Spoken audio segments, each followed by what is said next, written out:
Alright, looks like everything's working on the back end here. So, I tried doing Yama, and although this says 2 mil made, I either broke even or maybe lost a little bit of money, I'm not entirely sure. So now I've got the fun task of trying to remember what all gear I need for Tombs of Amascut. Yeah, always light bearer. And Aranea boots. Okay, so melee should be a 4-way swap, which means I think that's all the melee gear. Mage, same exact thing, and I'll check that my trident has the appropriate amount of charges. Is that everything? That looks like everything. And at a habit, I like to have the weapons on this side. Why do I have a Ring of Shadows? That's wrong.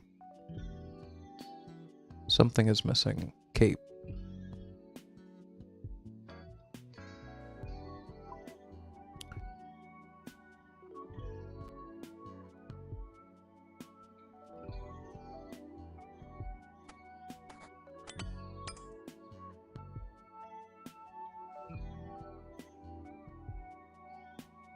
You know, I really should go and get Retta's Blessing 4. I think I might even have the levels for it.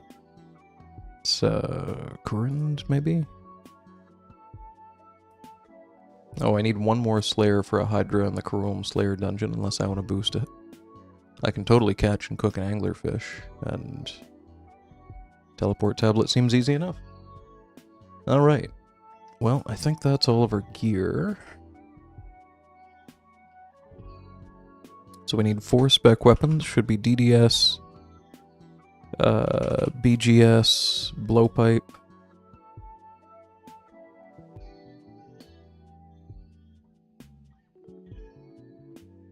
And the Keris of the Sun.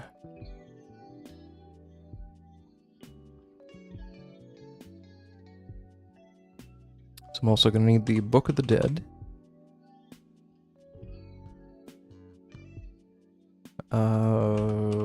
I hate trying to find all my gear like this. Rune pouch.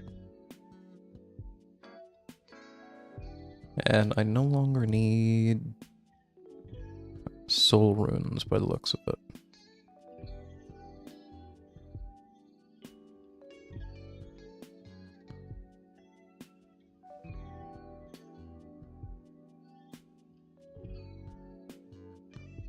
How you doing, really?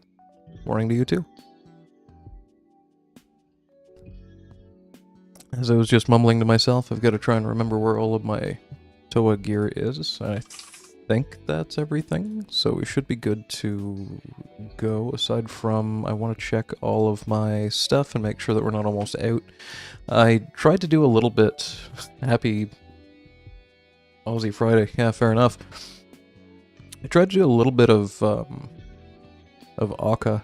Or not akka, sorry, of Yama with a friend of mine, and my god, does it ever use a lot of your runes. I didn't realize that this used, sorry, wrong spell, this was using 7 fire runes per attack, and ended up running out of fire runes mid-fight. There was a whole, an Iron Man dropping me fire runes that didn't show up for 60 seconds issue, and I still ended up having I kind of wish I had recorded it, honestly. It's a complete cluster of many fucks. This is what I was looking for. Check the trident, and we're at, oh yeah, 18,000 charges. I must have filled that at some point. I don't think anything else here uses anything, so we should be good.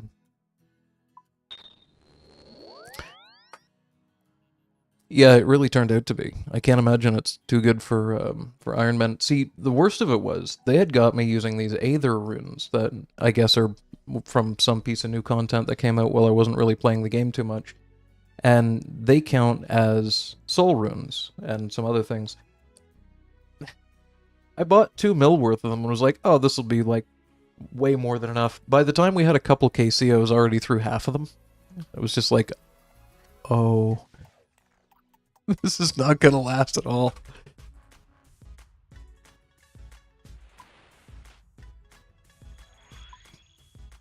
I also had some intriguing luck. I don't want to say it was good, but it was interesting to see. My first 3 successful Yama kills awarded me with Dragon Plate Legs. Like, back to back to back. And it's a 1 in 50 that I dropped those, so hopefully I can take that kind of really awful luck and translate that into back-to-back purples. I mean, think about it like this, right? A 1 in 50, or it's like a 1 in 48 or something like that. A 1 in whatever the hell that is that happened 3 times in a row. Those are worse odds than my purple chance here. So, I mean, usually I'm at about a 5% if I'm running a 315. Or like very, very slightly under, like 4.97 kind of area. So if I could have just had that luck here, then even if it was 3 rings, that at least would have been 15 mil. But regardless, let me grab my pre-pot and set up the raid. Alright, that took a little longer than it probably should have for me to remember what gear I'm using, but we are running a 315, just as a reminder, with softcore run, walk for it, needs some help, walk the path, deadly prayers, on a diet, living larvae, blowing mud, aerial assault, everything for the crocodile, everything but double trouble and keep back for the akka fight, everything but boulder dash for Baba, and everything but insanity for the last ones. You can run whatever invocations you want, and these are the ones that I've found the least frustrating in this particular combination.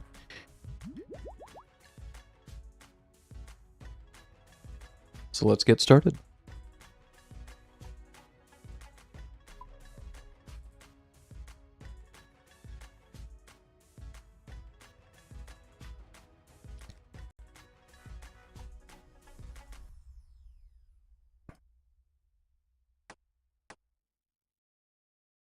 Can you suggest a good entry? I think you mentioned we do entries to get the gems quicker.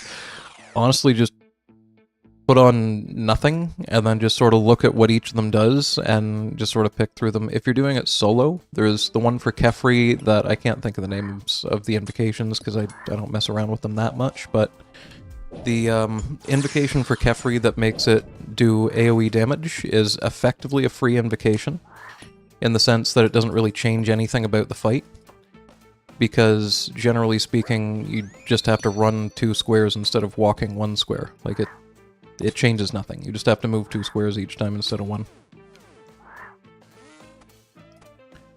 So, invocations like that, there's a few of them. I can't think of necessarily all of them off the top of my head, but there are a few of them that you can kind of toggle on that people call free ones. That'd be a good place to start, and then just work up to doing as many of those as you reasonably can, and then after that, just kind of build up into doing harder and harder invocations, and hope that you get yourself a Fang as early as possible. Oh, that's gonna be a 2-shot.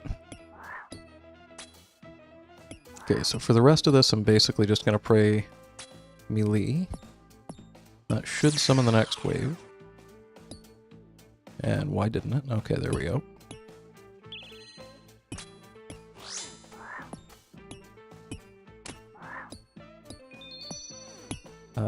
There it is.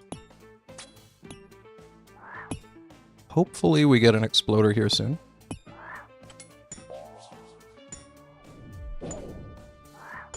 There we go. So let's see if I bungle this.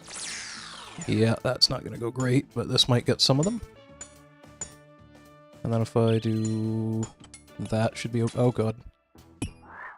Okay, somehow that didn't damage me, and we're just not going to talk about it, but I did manage to screw up and forget about dealing with the pillar, so fair is fair. Sort of a 50-50 on that one. I mean, I could have screwed that up a lot less, but I didn't, so here we are. So I have seen Reddit screenshots of people doing one, like, early invocation raid, like a 150 or under, and actually even getting a shadow in one screenshot. I'm not entirely sure that one's real. But getting things like Fang or a piece of Missouri, so it's not implausible. I mean, I kind of worked my way up to 270s and recently into 315s, and what I'll say is that it really doesn't... oh, I don't have enough spec for that shit. I made some mistakes here. There we go. It really doesn't make that big of a difference if you're doing, like, a 200 versus a 300, for example. It's really the really high invocations that start to scale things to stupid levels. Like, if I could do solo 400s, I think they're close to a damn 10% chance at a purple. But, like, if you can't do a 310 or a 315 or whatever this is, and you're stuck on, like, 270s or 260s or 250s or something, that's fine too. Like, it's still a pretty similar purple chance. This is a little risky, but I think I can probably... No, it's gonna be a problem because I missed. I don't want to go too far to the center because, like... Oh shit, that was a poor decision. Okay. Thank God for True Tile. Sorry, trying not to have a moment here and screwing up Baba. Do I have enough time for that? I'm not gonna try it. Alright, he was nice to me on the boulder placement.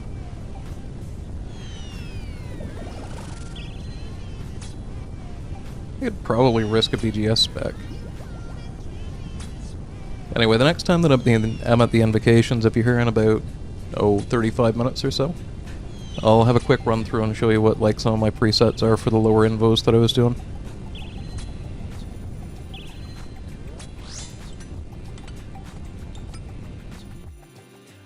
Damn it.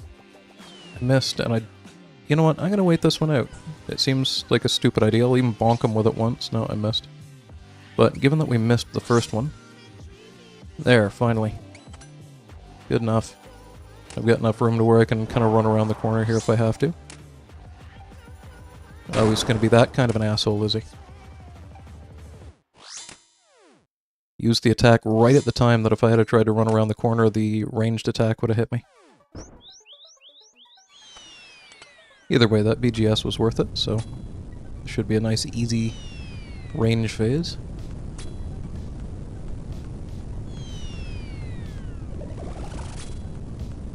Anyway, reading the chat. Yeah, sounds good. I maintain that I'm a massive fan of shooting stars for mining levels. If you're completely sick of Motherlode Mine, or especially if you've been trying to two-tick granite or some sort of bullshit like that, it's really nice to be able to just walk away completely from it for 10-15 minutes at a time. I think it's around, I want to say 15,000 XP an hour. Maybe it's double that, I can't remember. It's not a low shit. Oh yeah, no, we're just gonna tank that. I didn't realize they were both on the right side. That was a horrible decision on my part. So I'm gonna shoot. I'm gonna be in trouble here. I'm gonna have to kill these two because they're gonna whittle me down if I happen to miss. Yeah, that was a really stupid thing for me to have done, but at least I was at full HP when I did it.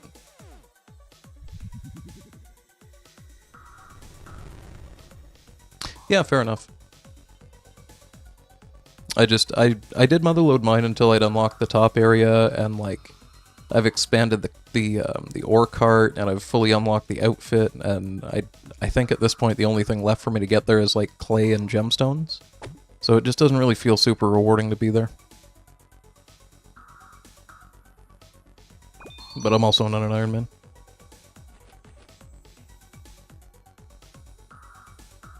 You do kind of make it look easier, by the way? What do you mean? And in fairness, keep in mind I've done this 300 to 400 times over the last, like, 2 years.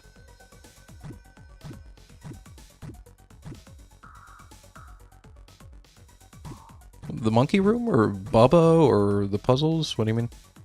I don't know. I feel like I make this look way harder than it actually is for the most part. The thing of it is, a lot of people have strategies that they use in groups that don't really work in solo, and unfortunately, because almost all of what I've done is solo, a lot of the strategies that I do don't really work in groups. So, like, if I try to do an 8-man raid, I'll probably forget what the hell to do at Kephri and end up screwing up things like melee trapping and etc.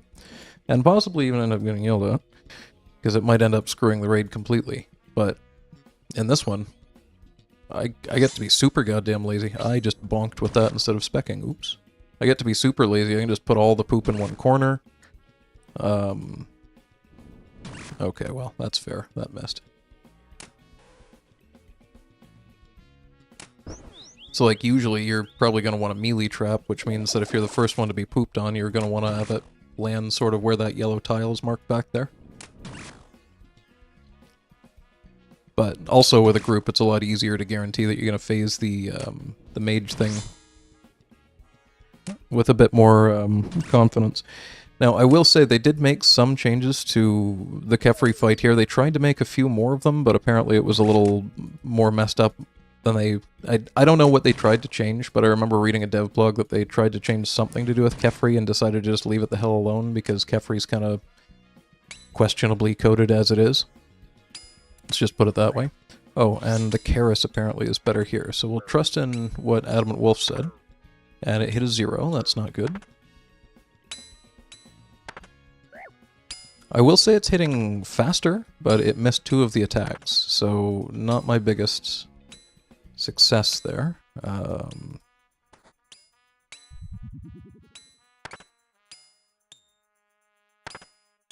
Yeah, I don't even know what's happening right now. I somehow managed to not click the blowpipe. So I was just running around Keris attacking the swarms, which is extremely bad, because every time that you kill something with the Keris, it takes a little bit of your prayer, but it heals you. So you can kind of use it as like a way of keeping your health up a little bit. Oh, I'm punching right now. I didn't even successfully put on the Fang. Like, that's how... Yeah, you see, when you say I make the rooms look easy, you make me question how long you've been playing the game. It can proc real hard the Keris? What do you mean? I thought only... So, this is the Keris of the Sun. This is not the... What the hell is it? The blue one, the Breaching? So the Breaching one has a effect where every, what is it, every 32 attacks or whatever can do like a super crit, basically.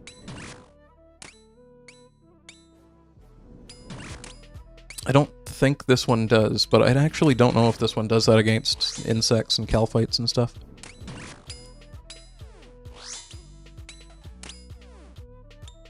Well, I recover well because there's probably 20 times that I've died to that same situation that you haven't seen, thankfully. So, they changed this phase a little bit. It used to be if you happen to roll 0, this would not move. And I have to hit this 3 times to move it. Or I have to hit at least, I think, like a 38 possibly will move it, guaranteed, or like a 40 or something like that. But they've made it now, so I'm pretty sure as long as it just is any hit splat, like even a 0, we'll always move that. And I technically probably could have put the blowpipe on there. There might have been enough time, but it likely would have just been watching me switch to one thing and then switch right back, so not too worried about it. The Keris Partisan of the Sun retains the effects of the Keris Partisan, dealing 33% bonus damage against all calphites and scarabites, so I knew that, alongside the... Oh! Okay, I thought that was unique to the blue one. Is the blue one just a more common chance of that, or it hits harder or something? It doesn't really matter, because to the best of my understanding, the only reason that you use the blue Keris is if you don't have a Fang yet.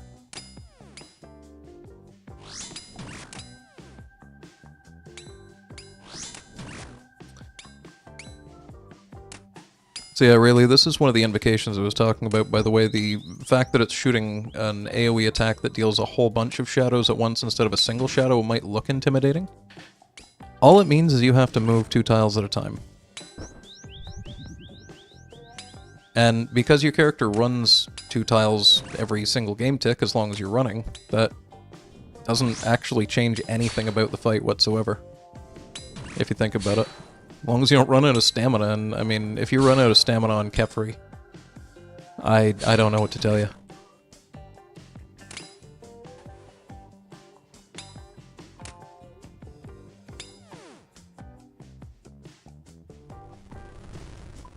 There we go. Sorry, now I can read the chat a little bit better. I hit a 138 with it today. Good God. Okay, it's... Yeah, but that's a 2% chance of it even happening, and then it has to roll that damage range, right? I'm just sort of thinking that's probably not worth me using. I'm always thinking, like, should I be bringing this or should I be bringing that? But I think I've got my inventory right about where I want it. Except for the fact that everything's in the wrong place. There we go.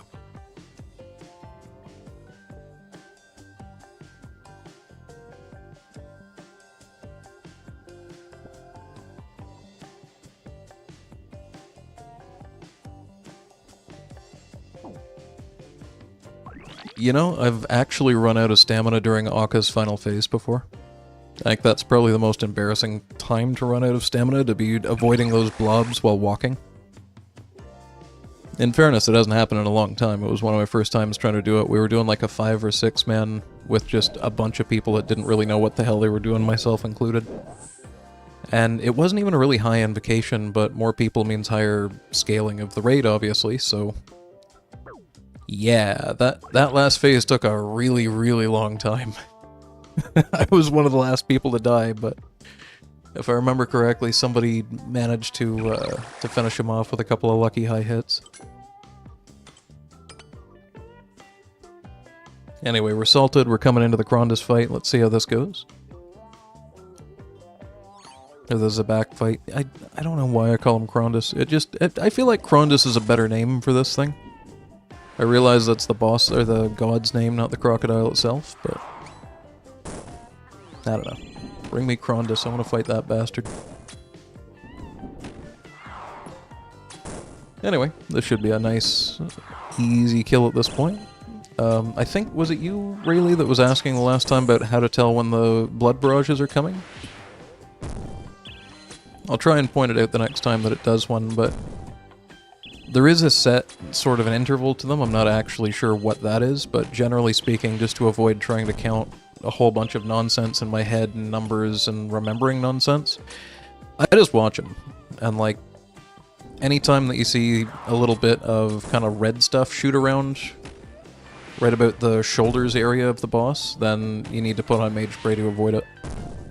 I think it happens maybe 1 to 2 game ticks before it actually lands.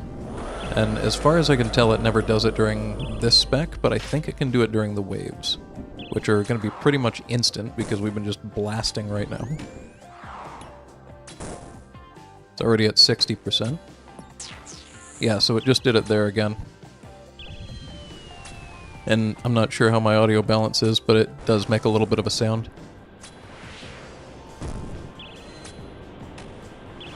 Uh-oh. I guess I could probably also summon another Thrall, but we are just absolutely wrecking our way through here. If you can do enough damage, then you can actually completely skip the final phase. And on really low invocations, with 99 range and a Bofa setup, I consistently can skip at least one sort of phase.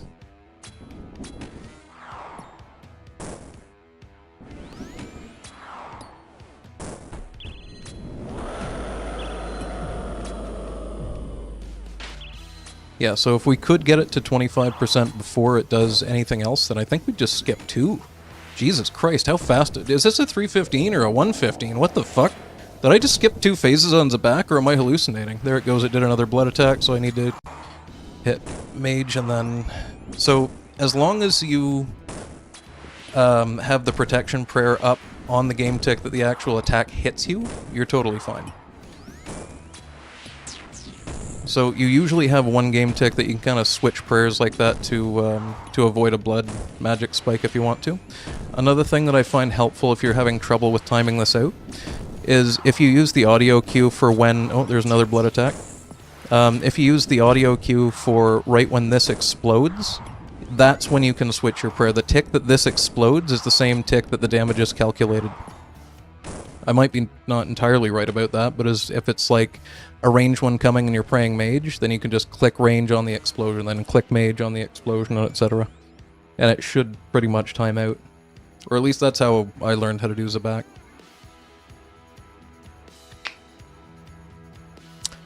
Alright, we're into the 4th room. I actually have a pickaxe in here this time. I remember to put it into the raid finally. For anyone that missed that, I did, I think, 5 or maybe 6 raids before I actually remembered to put my pickaxe back into the raid slot in the Toa lobby. Because I forgot to put it back on the statue during one of the raids and had to deposit it at the, you know, the friendly spirit bin. So, whoops.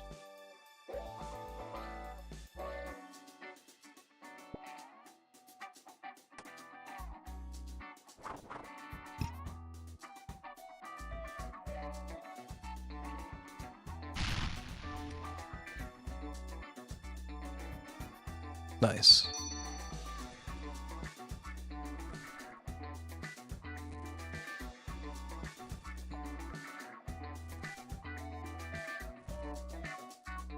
Probably self-explanatory, but all these tiles are marked so that if I am standing on any of those when I click the het seal, then it'll do the one tile away, step to it, start mining kind of thing. I'm not sure why it needs you to be one tile away when you do that, but it doesn't seem to work if you're not, so need to do a little inventory management here. So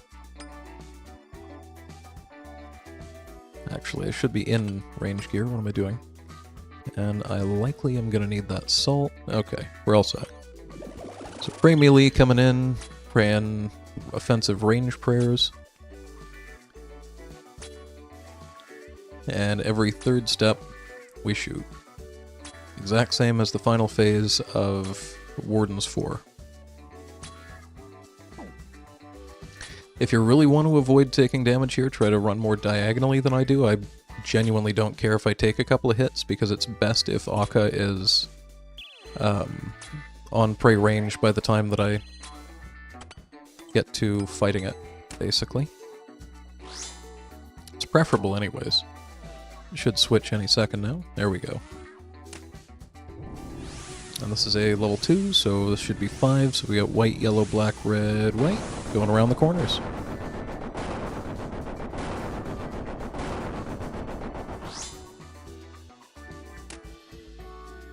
And I will say, I may make the Akka fight look a little bit easy because, man, did I struggle with this fight. If you really, really, really struggle with Akka, just look up a butterfly method. It makes the fight effectively trivial.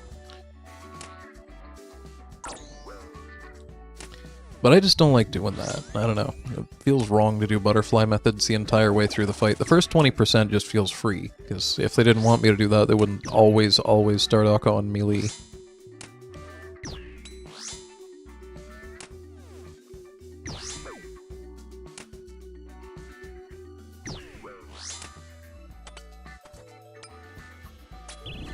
So we got red, white, yellow, white, red. There and back again. I'm gonna use the other salt. We're already in our range gear.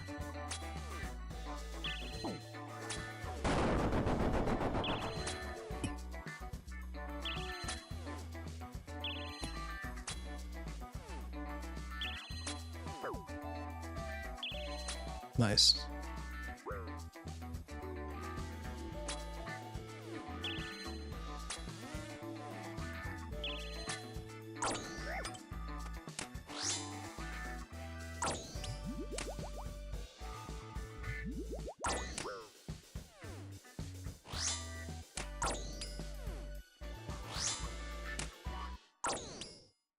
Oh, we got tons of HP. This is going really well.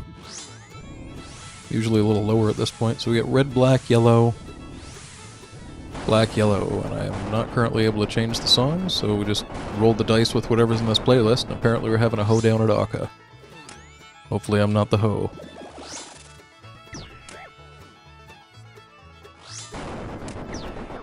Nice, max hit.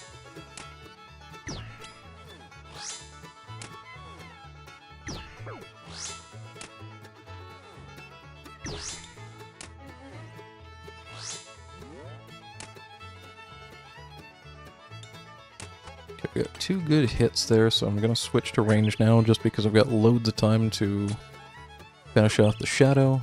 Nice, we got it in 2. So, this is actually a perfect situation. I can whittle Akka down a little bit with my range gear on. When it switches to prey range, it's going to do the center thing, so we got yellow, white, or sorry, red, white. Yeah, I messed up saying it. I became a little bit dyslexic with colors there, but that's fine. I did it, so as long as I do it right, it doesn't matter if I said it right, right? Fire cape.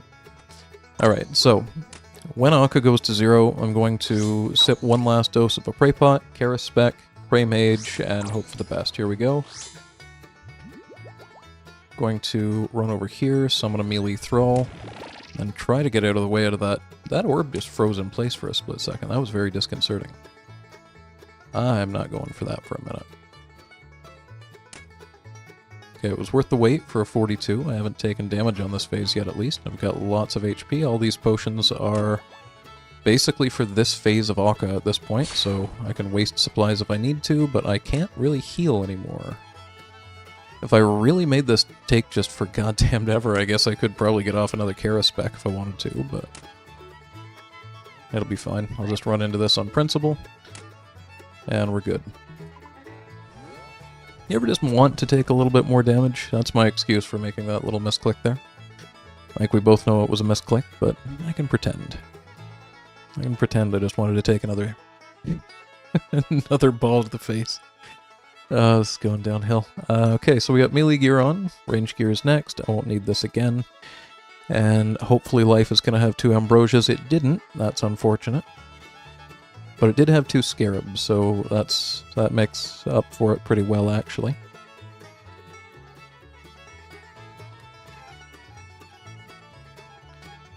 Now we did get 2 salts, so I don't have to do any kind of bullshit juggling with that. Just gonna double check gear, and okay, we should be good to jump in here. Oh, I didn't move my stuff around. There we go. Blue potion. Talk to you, summon a thrall, and forget to turn prayers on almost, and start smacking away with BGS specs. We had, what, an 18 or something? A complete goddamn miss. And if the third one hits, it hits. Good enough. Okay, I'm at 72 HP. I usually shoot to be at 69, partially just because it's funny, but honestly, just because that I know I'm going to survive.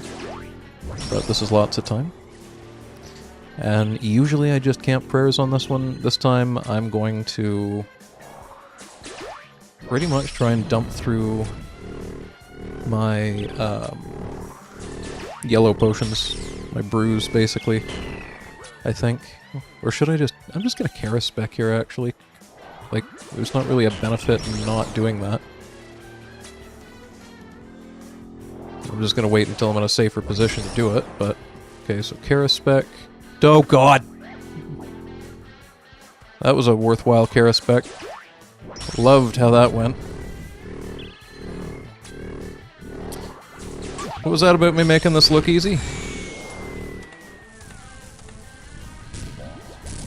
I mean, if I can do it, doing this kind of screw-up level of problematic gameplay, then anyone should be able to do it, right? Sorry, I saw your question about the Bone Dagger. So, if you have a Bone Dagger instead of a BGS, go for it. If that's all you've got, any kind of defense reduction is fine. But the Obelisk, I think, can take a maximum reduction of like 50 defense or something like that, so... I typically make a point of trying to go for like 2, sometimes even 3 BGS specs on it. 4 feels a bit excessive because then you're just going to be standing there too long and take a lot of damage, but... I can't remember exactly how the Bone Dagger works. I feel like it's the same effect as a BGS, where it's whatever damage you deal, but I think it's like more accurate or something, isn't it? Or is it percentage-based? I can't remember. I know that a Bone Dagger becomes better to bring in higher rate invocations, just because, like, the BGS just won't hit things sometimes, but I'm not exactly sure where that cutoff is. And why are we hitting 44s? I missed the Fire Cape. That's why. I think we got this in time to get the BGS smack, though. There we go.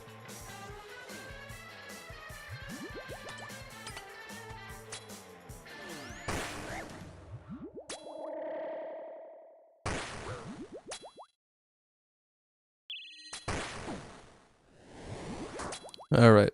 Everyone's favorite Thunder Skills. And this should be here. Alright, we're all set. As long as that doesn't hit me. I mean, it's making it real easy. I haven't had to switch prayer in how long now?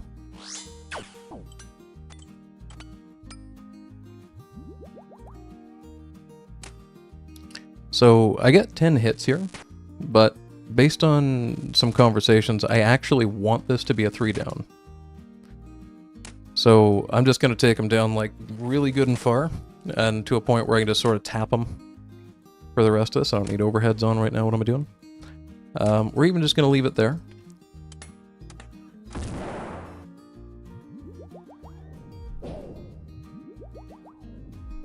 And maybe not use Piety with Mage.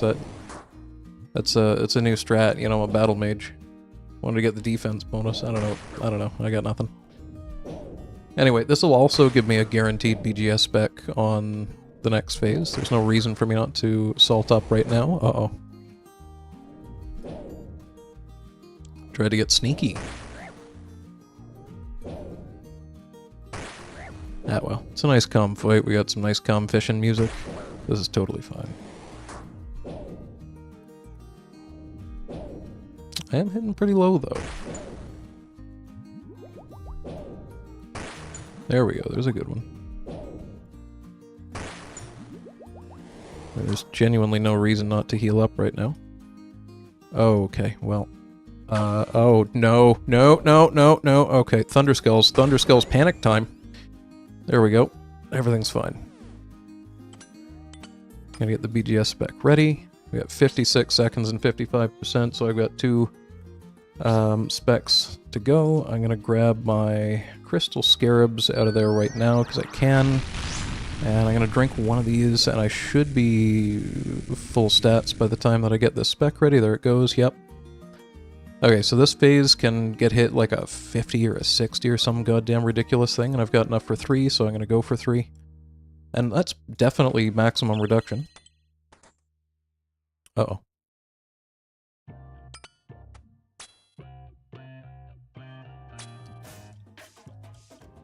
So I'm gonna grab a Thrall. We've got both of our Ambrosias left. 111 HP. I've got 4 Scarabs, so I've got an absolute shit ton of prayer points. I've got another dose of salt should this one happen to run out. We are absolutely cruising at this point. I got 10 full minutes to finish a 5-minute boss fight here to make sure that we're under the 40-minute mark.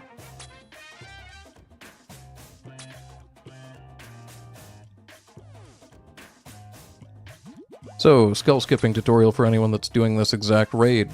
Stand in line vertically with the one that I've got marked with a yellow square. It is the 5th square from the left side. Works on either side, but I like the left. Excuse me, mostly because you can see what to pray whenever the ghost shows up there at the next percentage increment. On the first one, as soon as you land in line with that square with your bow equipped, just start spam clicking a skull, ideally the one that's kind of close to the center middle. And when it disappears, the yellow click that will happen from you spam clicking will carry you to safety. Everything after that is just a pattern of 1 and 2. The first time that we get into the next skull skip here, we're going to have to start dealing with overhead prayers. But as soon as we know what our first prayer is, we could start skipping at that point. You just start spam clicking the skull. So you wait until you see one attack come out from this enemy, and then you start clicking on the skull. And the next time that we get it to the 40% increment, it'll be 2 prayers, and then you start clicking on the skull. Or actually, I think at that point it's the rock. Doesn't matter. It's the rock and 2 prayers, so whichever one you prefer. Anyway. Running a little bit lower on supplies than I'd hoped that I would be at this point, so we're going to pray range, and now you start clicking. Watch what to pray for the next one, but this will carry you to safety. If you have to pray mage, be ready to switch. And we're back in the fight.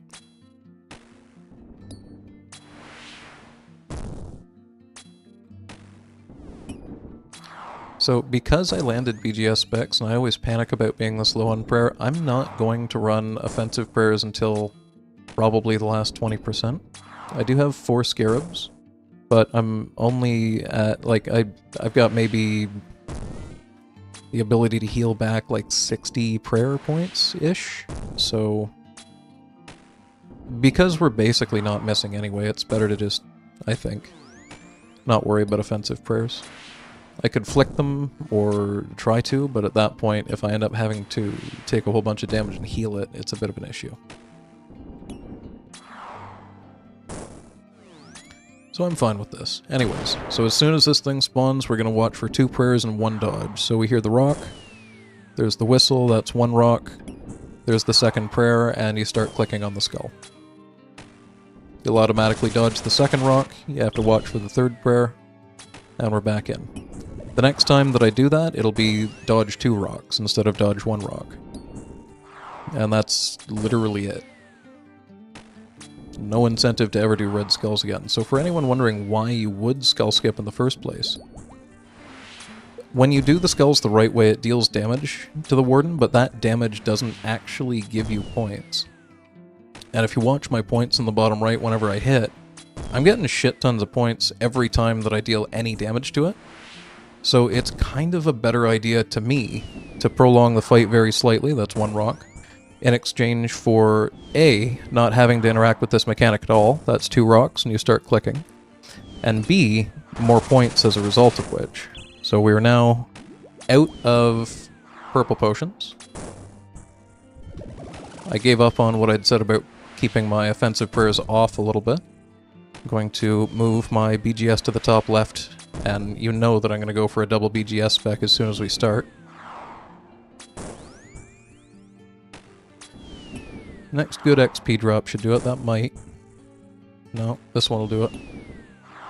Yeah, so we're in.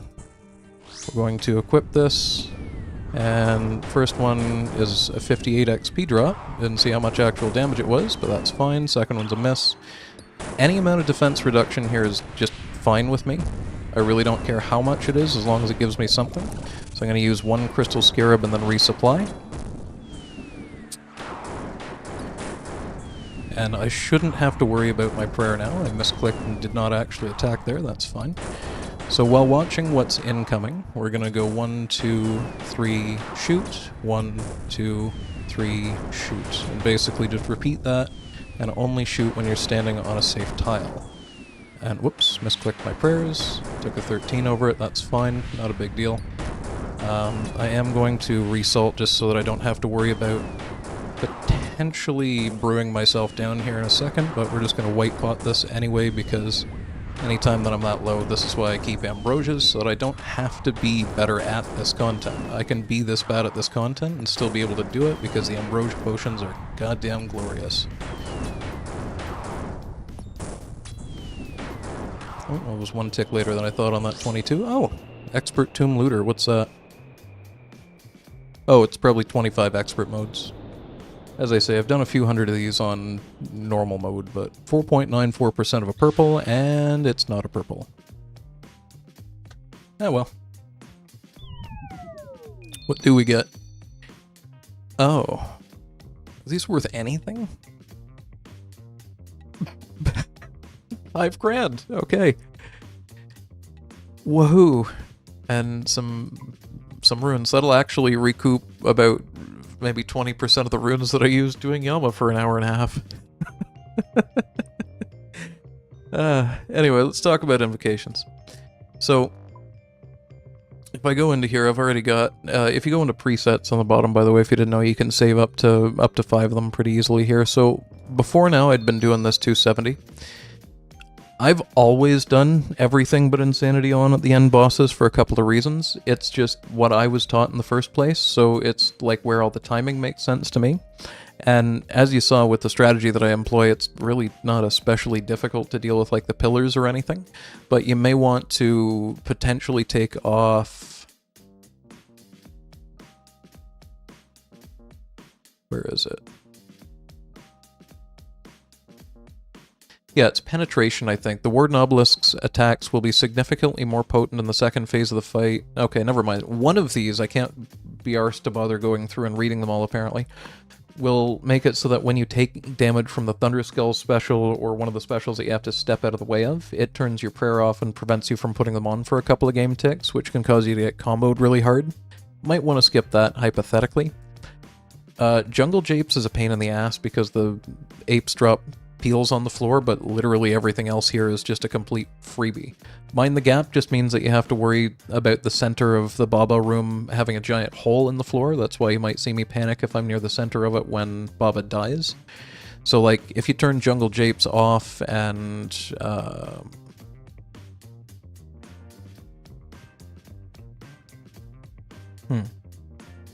Maybe that's just part of it. Maybe that's not even... Whatever, you turn that off. You could probably turn off Feeling Special if you really wanted to. That's what people call fast akka. You see when I have a 4 or 5 center puzzle at akka where I'm like moving as fast as they show up, if you turn that off, there'll be like a 5 game tick, like 4 or 5 game ticks between each. I think it's kind of free once you get used to it, but getting used to it is kind of a problem. Stay Vigilant seems to not do a goddamn thing anymore, so turn it on. It's supposed to make him randomly swap attack styles and protection prayers rather than at set intervals, but I can't tell a difference, so whatever. Upset Stomach, turn that off. That's a pain in the ass. That's just more on the ground for the zebak fight. Blood Thinners, we've got... Yeah, as long as you stand on that little corner where I am, as long as the blood spawns on the far side of the room, it won't ever really get to you, and if it spawns near you, you can just kind of run in a triangle a couple of times and it'll usually not catch you, so up to you on Blood Thinners and Arterial Spray, but they're really not difficult. This one's more important for multiple people, so for a solo that's really easy. Just ahead, obviously you're going to run that one so that it has access to the blood magic in the first place and stuff. Aerial Assault, again, as long as you're willing to step 2 blocks instead of 1 block, this should never really be a problem. And Blowing Mud, more poop, I guess. It doesn't really seem to matter. Living Larvae you can turn off if you want to, double the number of eggs containing Agile Scarabs during her egg attack. It's 5 points, and as long as you pray range after the first egg attack, they never deal damage to you, so again, kind of a free raid. You're going to probably turn off on a diet, because likely you may want to bring in solid food being an Iron Man. I have no idea. If you're bringing only brews, then you can run on a diet, but if you have like solid food, obviously take that off. Walk the Path is 50 points and is very good once you've sort of gotten used to it, but if you're having trouble, that can definitely be taken off. And Softcore Run, this is effectively free. If you've died twice on the raid, you could just consider that a time to leave. If you want it to be 5 times, you can do this. If you want it to be 10 times, you can do this if you're just learning something. But there's no real reason to turn this off. So that right there is a 165 that would be an absolute cakewalk to run through. You can feel free to pause, rewind, screenshot, do whatever you need to. I worked from that through a lot of the ones that I talked about that were a bit painful, like Walk the Path. Learning it's a bit of a problem. On a diet depends on whether you're able to use no hard food. Upset Stomach is good once you're better at dodging the poison at zebak, for example. And Feeling Special, Fast Akka is, I prefer it, honestly. It gets the fight through a little bit faster, and it's just the timing is the same as the speed that they show up. Like, it might go like red, white, yellow, white, red, and it's going to blow up at that exact same speed with Fast Akka, and with Slow Akka it just feels like it takes forever now. So that's about what I would go for. Try for pushing that up to a 270, and then if you want to learn Insanity mode, then just take basically all of that stuff off that would make this difficult, like Deadly Prayers or Walk the Path or etc. Get like a 150 or so together with Insanity, like literally just everything can be off for it for all it matters. Like I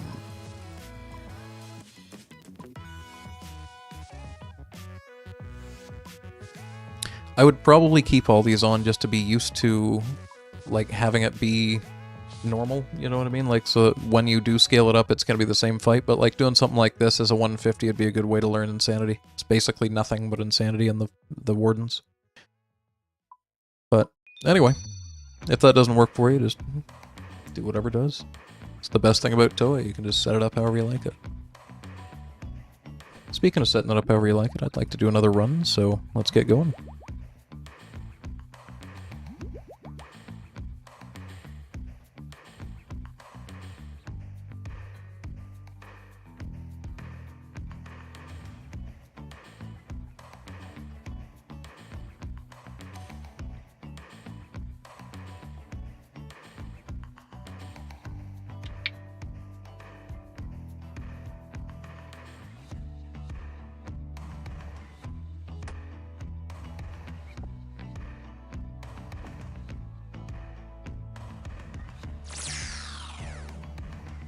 Probably no reason to summon a Thrall, but I mean, there's no reason not to, right?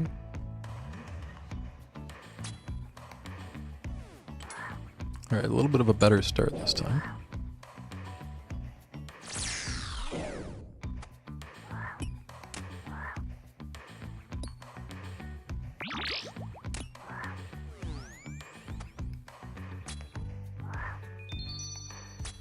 Nice.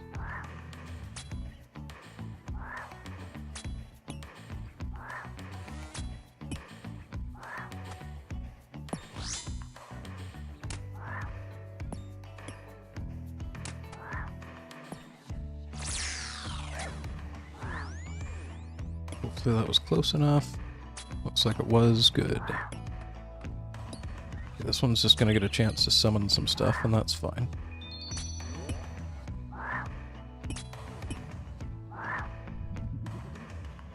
That's gonna take 2 hits because I didn't have prayers on, but again, totally fine.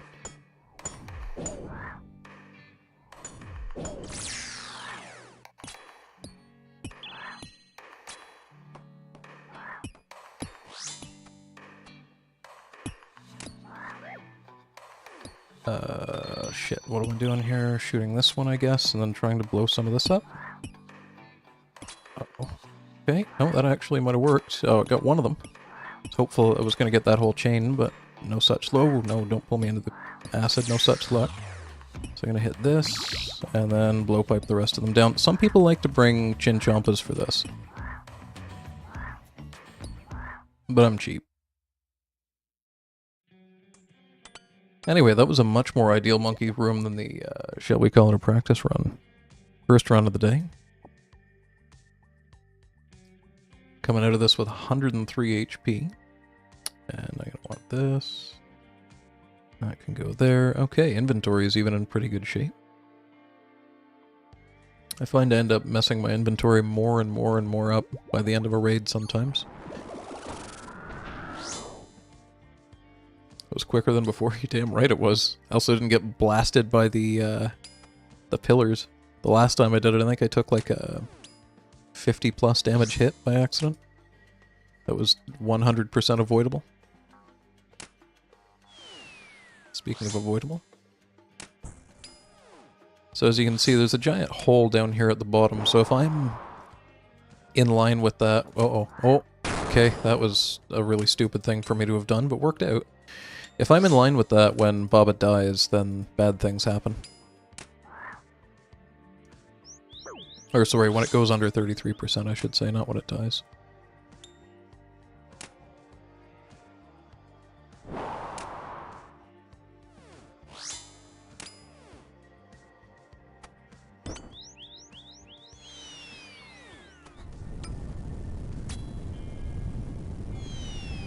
Oh, nice. It's always a good time when it gives you 2 boulders directly in line with each other right in the center of the room. And a BGS hit did land, so this should be a much faster entire Baba room.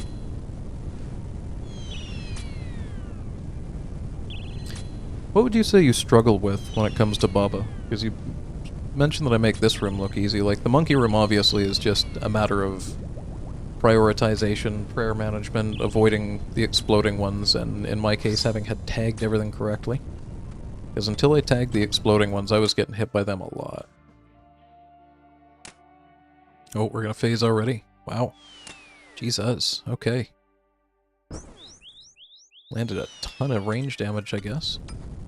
Oh, okay, that's not supposed to happen like that, but that's okay. Doesn't actually change how I'm going to approach the fight, but that's, you know, you love to see it when a third of the boulders don't show up. The boulder run up like you just did. So, usually with this game when you get the XP drop, it's time to go. The boulder shows, the boulder's actual mechanic for when it disappears is like 1 full game tick after the XP drop, so it might be helpful to go back through and watch that part of the stream again. And even like half speed it if you need to, or like you can frame by frame with the greater than and less than keys, or the period and comma keys, whatever you want to call them on the keyboard, to just sort of see what I'm doing there, because I'm running up to about the middle of the screen, and then waiting there for a boulder that's either directly in line with me, or like 1 adjacent. If it's 2 adjacent, like if it's on the far end and I'm in the middle, I'm probably going to wait for another boulder. You can go up those ones, but it's a little bit tighter. You basically want to get the XP drop, wait 1 game tick, and then click above Baba, and you should run through every time.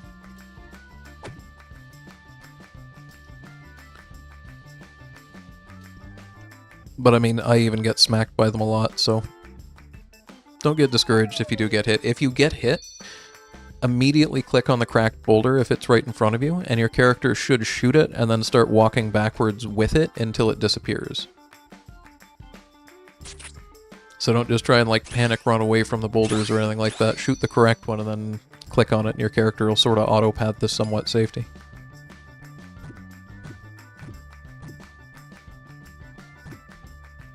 Let's see if we get knives on the first one. Oh, we did!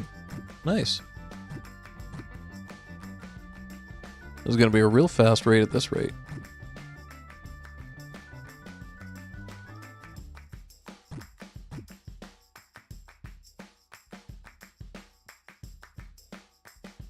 Ooh. I guess I yellow clicked the boot initially. That still felt like more than a minute though, a minute and 6. We'll ready the BGS spec. There we go, 1 miss. And 1 gigantic 62. Okay, this is shaping up to be a solidly quick raid.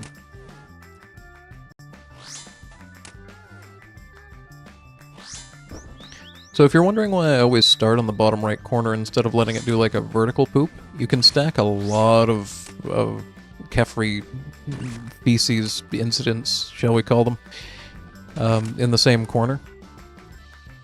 So like I can stand here a few times and then I think there's a way you can like run down into here and it sort of keeps just pushing them into this corner for a little bit longer. I think technically I could pretty much keep it in that corner for the whole fight. But there's no real purpose to.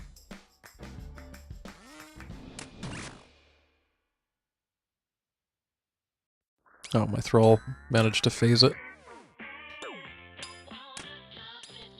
So, I mean, I just hit back-to-back 34s, but I guess I will switch to the Karis just for the, Where the fuck is my blowpipe? There it is. Just for the sake of it. It's not gonna matter with the amount of time this is wasted on me.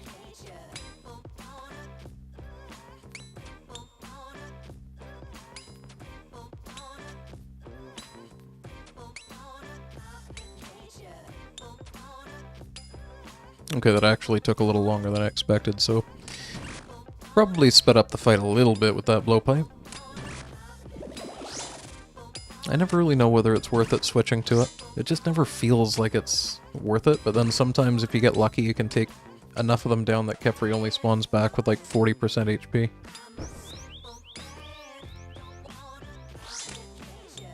I'm actually a little bit curious how the point structure of that would work. Because I know that you always hit 10 damage every single time with the blowpipe against those swarms, but I'm not sure how much actual points they give. It probably gives more points to blowpipe them than it does to deal damage to Kephri for the equivalent amount of health, but I also don't know if they each add 10 HP to Kephri, for that matter. They must add more because it has hundreds, if not 1,000 plus HP here, I'm not actually sure. Anyway, shower thoughts at Kephri. Shower thoughts while fighting a dung beetle. There's a shower thought for you.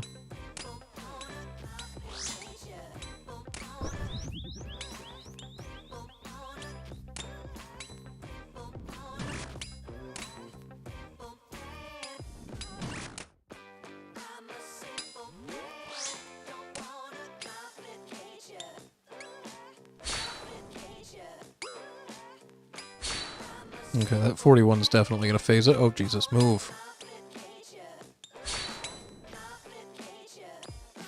This feels right to dump specs on these things. Oh, come on.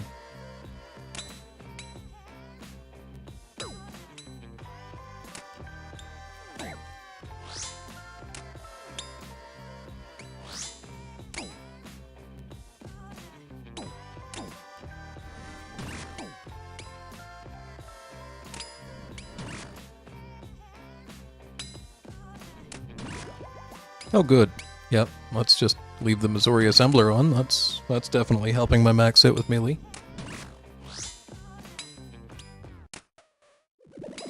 So I think if I like run here-ish, then I could just kind of keep putting things in this corner if I want to for like another few poops. Anyway, I could probably have the entire Kephri fight exist in that one corner if I wanted to. It does get a little bit sketchy though if you get double pooped while you're doing that, so careful about thralls.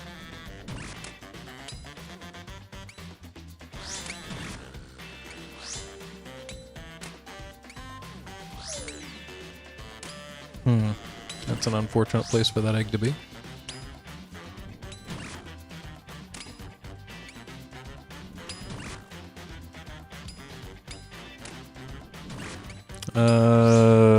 Not a good time to get double pooped.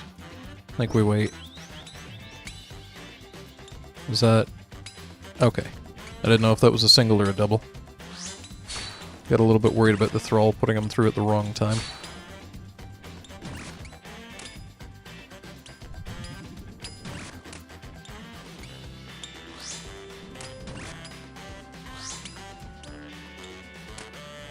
Oh, going for one more, I guess.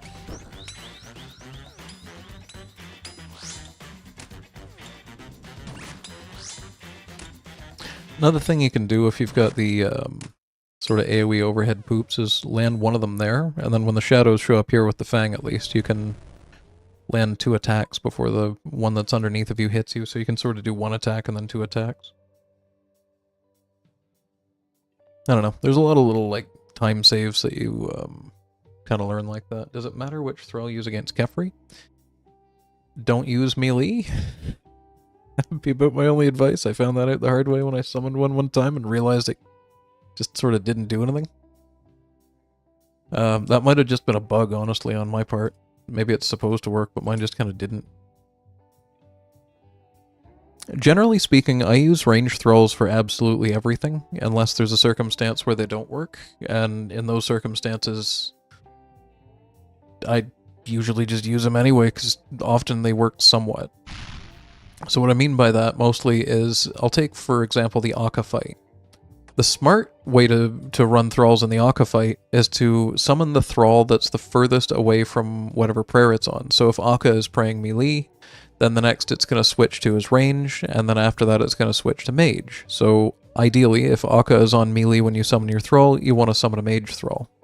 So it's potentially... Oh, why did I do that? It's potentially going to be up the entire time that akka goes through range and melee, or for example, if it's on mage, you want to summon a ranged thrall because it'll hit both of these. Generally though, because range works 2/3 of the time, and it doesn't matter when you're attacking the shadow, I can't be arsed to worry about things like that. I just run a ranged thrall the entire time. Try and stop me. If it hits a 0, it hits a 0. Sometimes I hit a 0. Can't hold that against me. Jokes aside though, you should probably be more efficient than that. What do I want to do here? So I want to switch to melee and then to range. That'll fix my inventory, but I want to resalt, or salt in the first place rather, so we'll do that. Alright.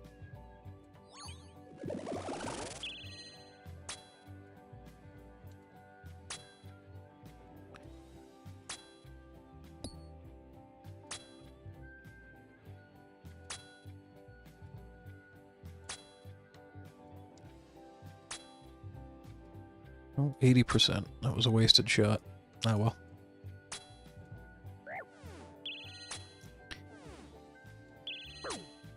Alright, we got pretty good hits there. We actually landed a max hit after a 46 there, a 46 into a 51, so we're gonna have no trouble doing the shadow here. I'm on a level 2 akka, so I don't have to worry about any nonsense with this. This is a 5.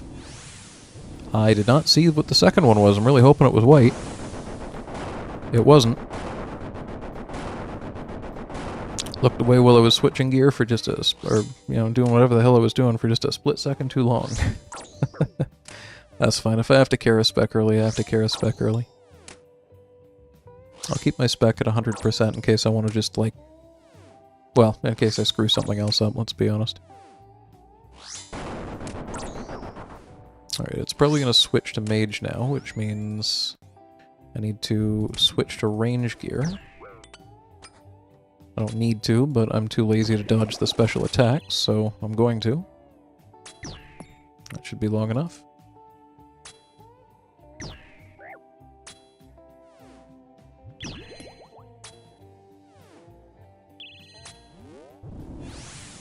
Got white, red, black, yellow, white.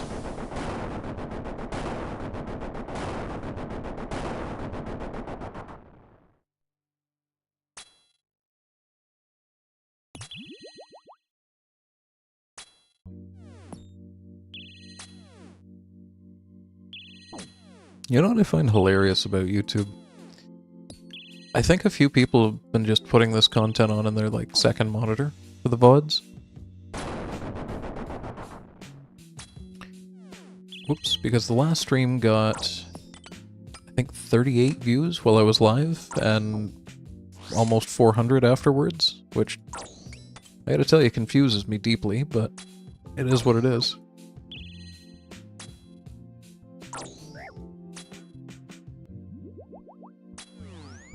Okay, we got yellow, white, red, white, red. So the other benefit of being in range gear right now is that I can take a couple of pot shots over at this thing. But if I don't get good hits here, we may be in a bit of trouble. That's why I summon that thrall immediately. Oh, 45, okay.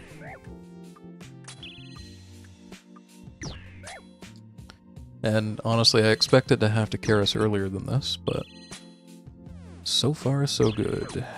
It's gonna switch to melee now.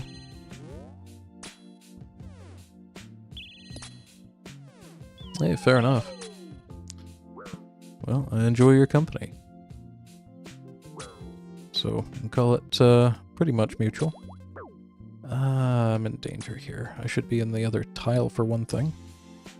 And we're gonna go for this now, because he's switching, and okay. Red, white, yellow, white, red. Perfect. Oh, shit. Why did I do that? I didn't realize the shadow was still alive. Oh, we are taking some massive damage if I don't get a massive hit on this tick right now. No, we're just gonna take a hit. Okay, well, that's what happens if you don't finish the shadow in time. I think it might scale its damage off of the amount of health that the shadow has. I'm not sure about that. Because I was expecting to get hit for like a 70 there and only got hit for a 30-something. Maybe I just got really lucky. I'm not really sure. Fourth Fang on your iron. Oof. You got no Mazor, like literally nothing else out of the purple table? You haven't gotten the goddamn ring yet? Because if that's true, I'm so sorry. Yellow, white, yellow, white, red.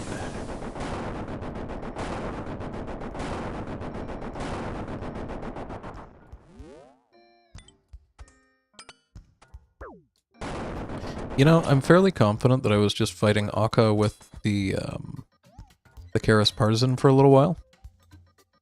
And it was working pretty well, so... You know what? If it works, it works. I really should not have done that spec. I should have saved that for the inevitable time that I'm probably going to need to heal at some point during this phase.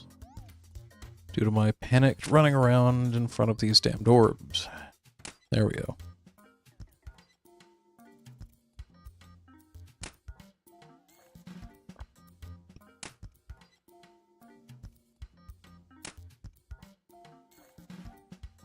We're fine. Embarrassingly, I died there with Akka at 1% not too long ago, so... I do try to be a little more cautious now.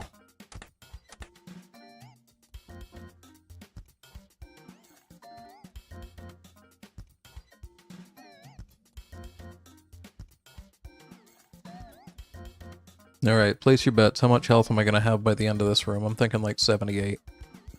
I think it gives me 0 luck with these things. And this is totally not just an attempt at me anti-jinxing myself because I'm convinced that Jagex can hear you complain in this game.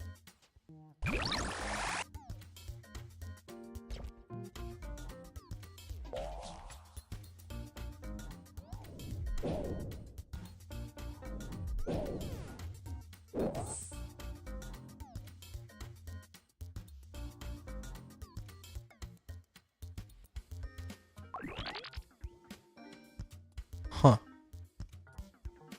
Well, there's a perfect room. In 50 seconds.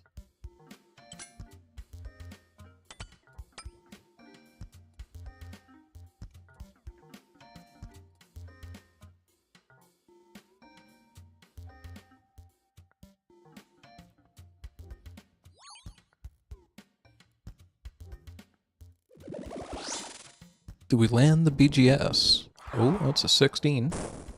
And by the way, this thing can melee you, so if you're ever wondering why I'm standing one tile away while I'm BGS specking, that'd be why. So we had a pretty much fully defense-reduced alligator monstrosity, who just used the blood attack, and then you hear the whoosh.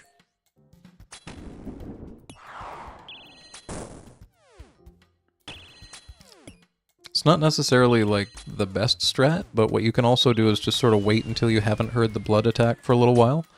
And then if you're, like, just basically camp range prayer, mage prayer, sorry. Like, if he's about to hit you with a range attack, then switch to range, but unless there's a range attack about to hit you, just hold on mage.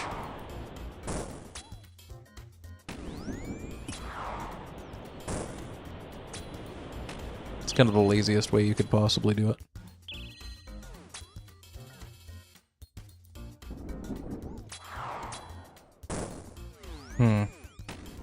Can I step over that? Apparently I can. But I feel like that's one of those jank-ass moments in RuneScape where if I try to step over it the other way, I run into the poison. So I think we run out this way.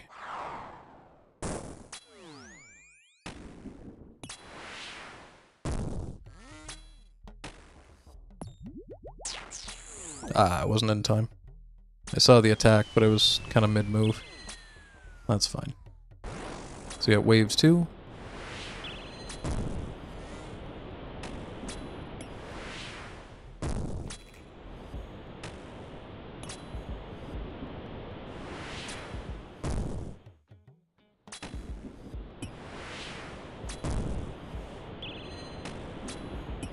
And he's going to go pretty much right into Solve 2, because this time we still have 40% HP to whittle away. It gave me a nice easy one right here.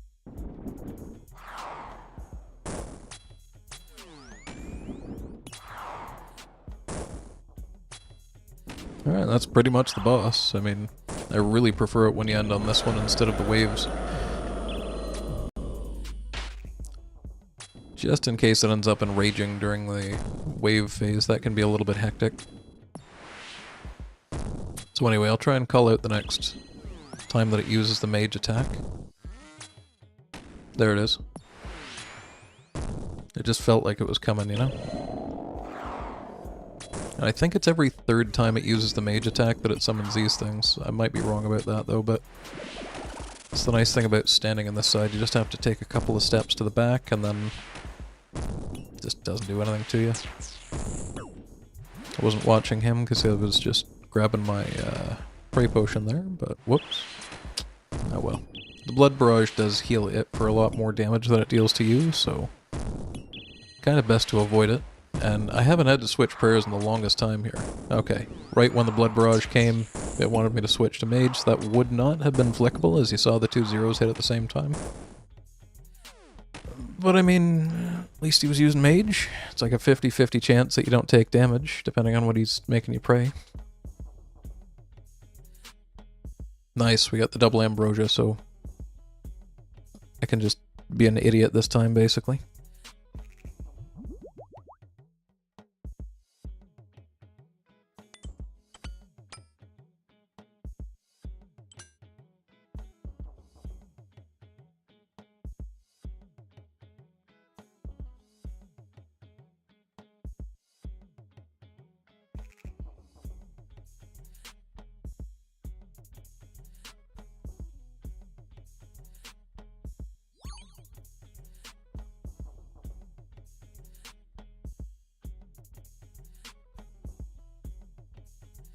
Just double checking everything here.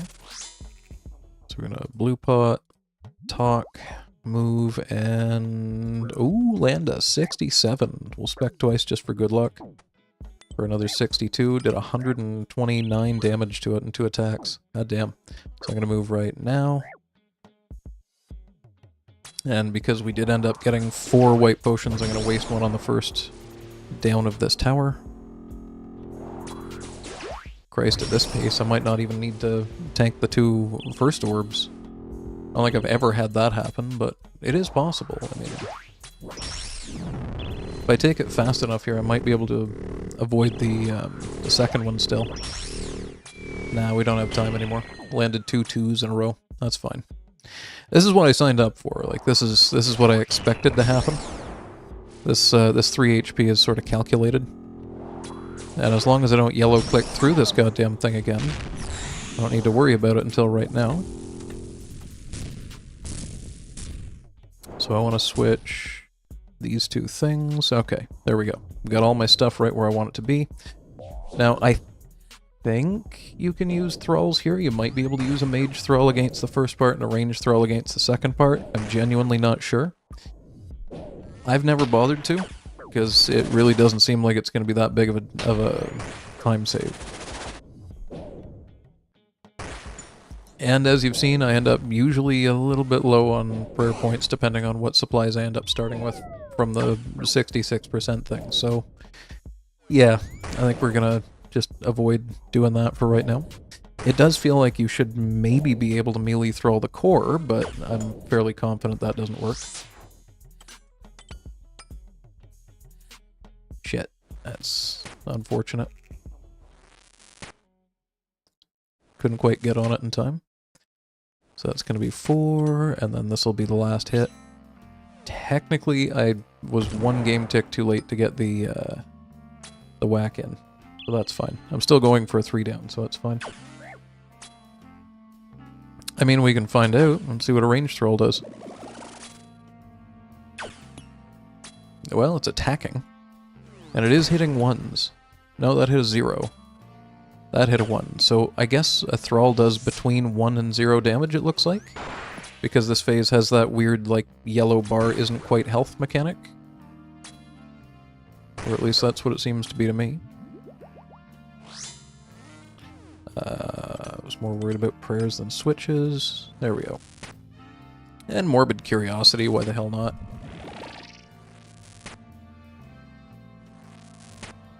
Yeah, melee thrall doesn't do shit. I had to know.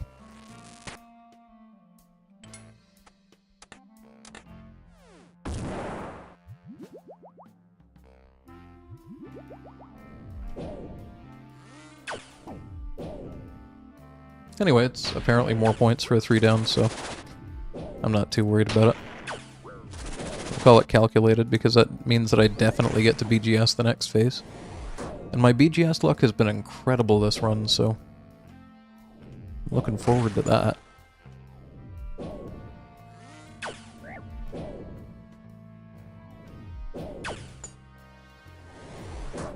Oh, don't you do that.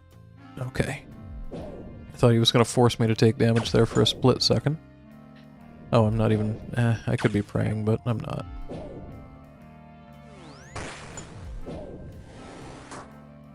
A little late for it now, anyway.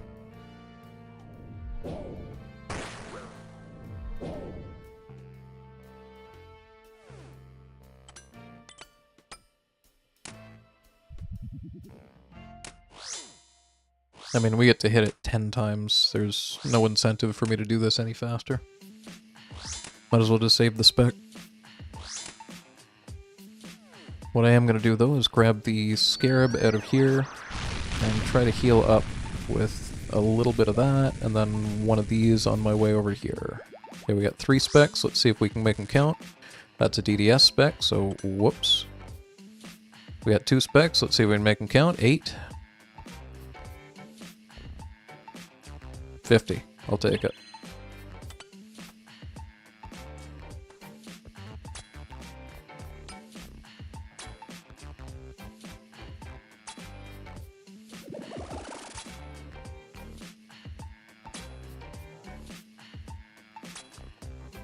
Oh shit.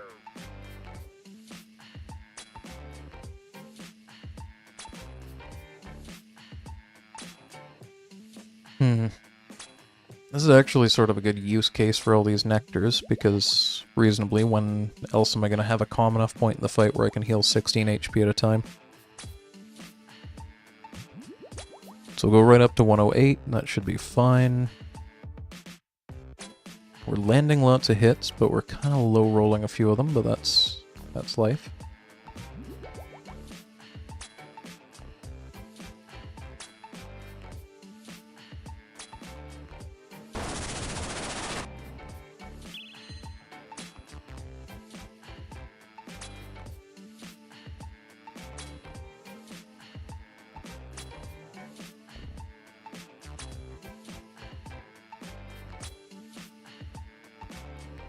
And I mean, reasonably, I should probably conserve prayer here and do like the whole lazy flick thing. We just have to move the mouse so much more to do that, you know? And then you miss sometimes, and it causes you to land a 1. Just doesn't feel like it's worth the prayer save at this point. I think we're still pretty good on supplies. I feel like I've got like another potion and a half on Tears of Elodinus. And withdrawal up, whoops. Got tons of healing stuff that I don't really need as far as the yellow pots go.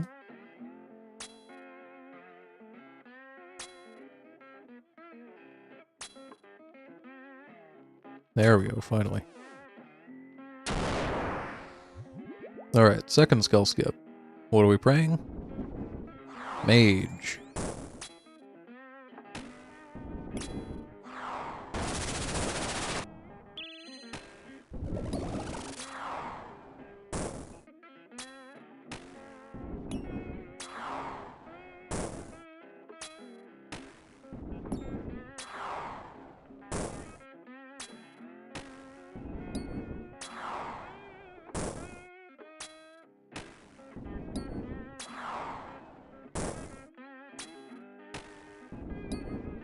There we go. Inventory is a bit more like I like it.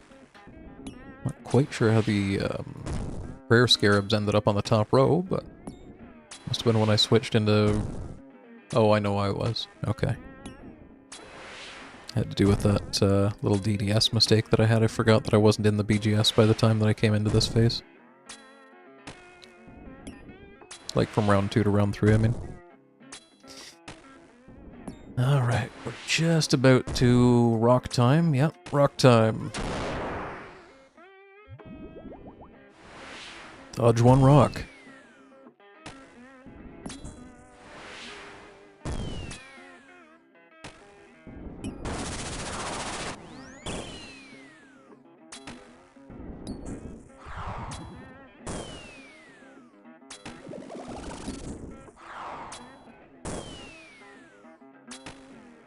Well, place your bets now. Do you think this is going to be ballpark 100, 150k in loot? Is this going to be what I've been kind of coming to expect from expert toas, around like 600k? Are we going to be kind of getting lucky, maybe 900k in a rune cache? Or is this going to be the purple run finally?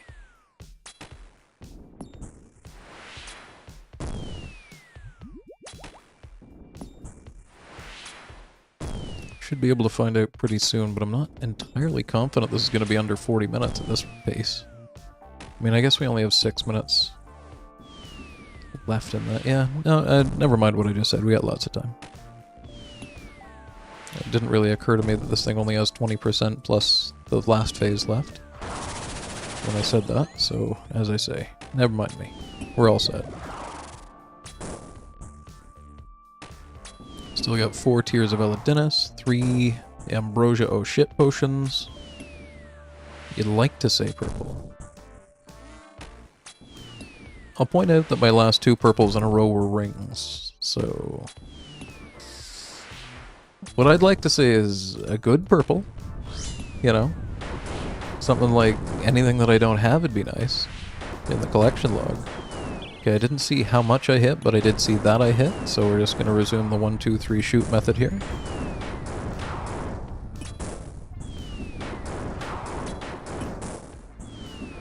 And looking for this. And I don't know if this guy can shoot from back there, so we'll go ahead and... Whoa, yellow click, holy crap. And another. I don't quite know what happened right there, to be honest.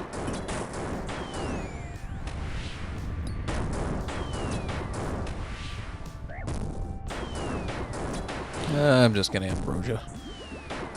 Seems like a probably good time to use one of those. I got 2 more left.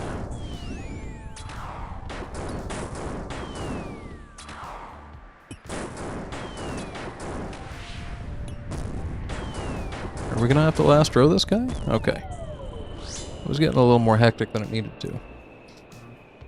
3616 and a 4.89 goes to about 4.96, maybe, hopefully. Ah, there we go, 4.96. No purple, though.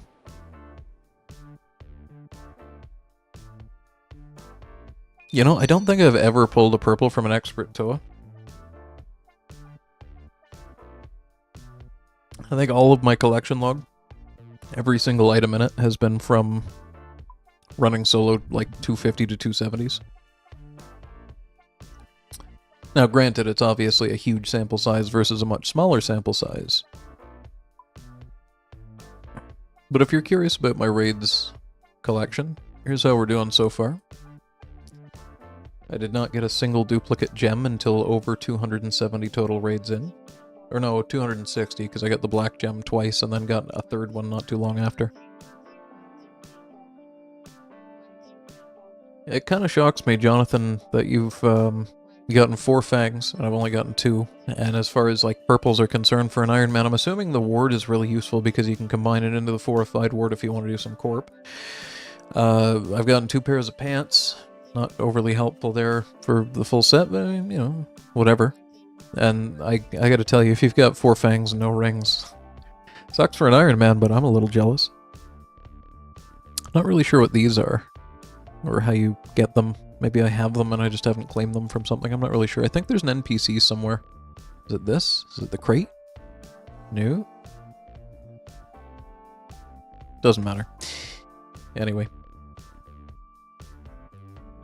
Is that 3 raids today, I think, so far? Yeah. Or no, was that 2?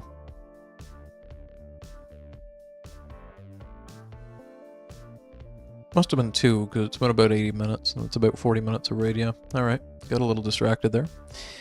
I believe the next raid that we do is going to be a guaranteed 100% chance of a purple.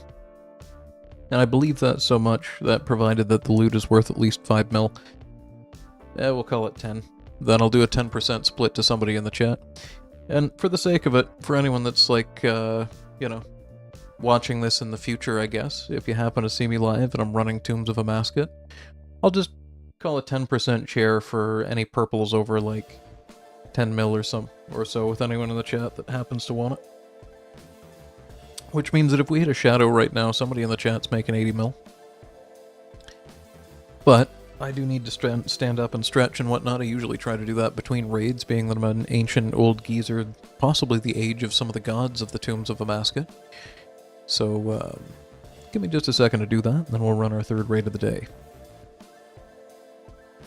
I'll leave up the invocations in my inventory for anyone that just happens to come along right at the wrong time and is wondering what the hell is going on.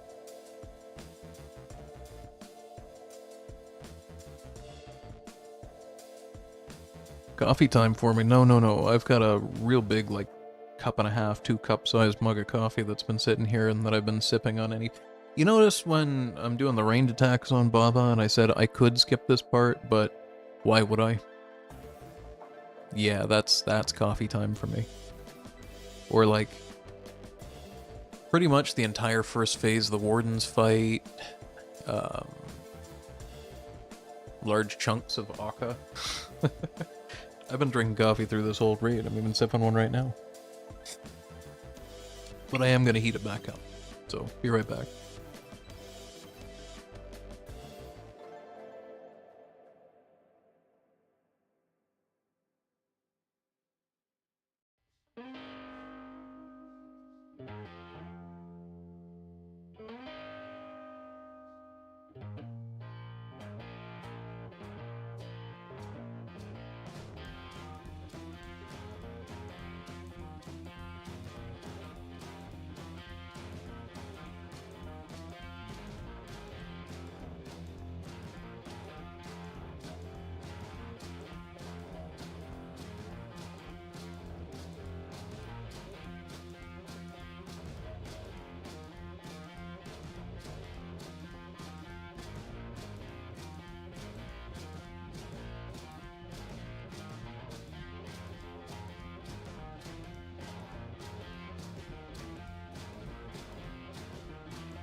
Alright, that feels a lot better. More like the results of coffee time. Anyway, I was thinking about this while I was gone a little bit. Maybe what I should do... Now, I don't love the idea of doing RuneScape giveaway content in the first place because I usually just ban people that come into my stream and beg. However, I do think something like guess the next purple, win a bond seems kind of not terrible, right?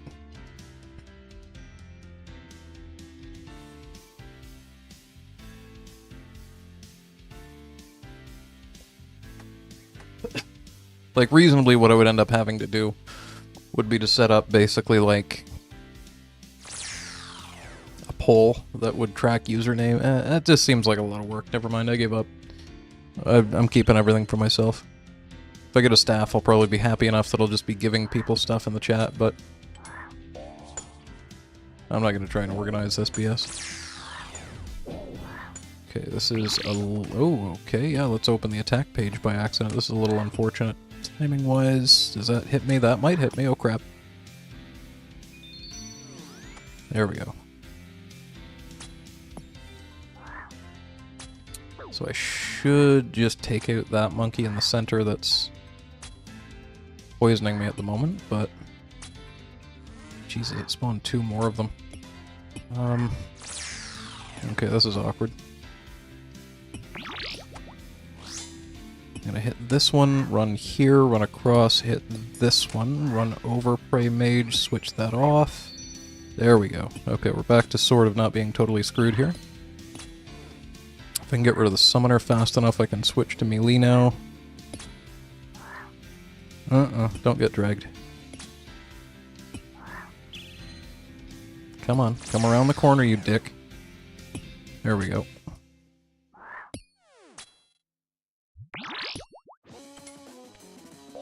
Brawlers.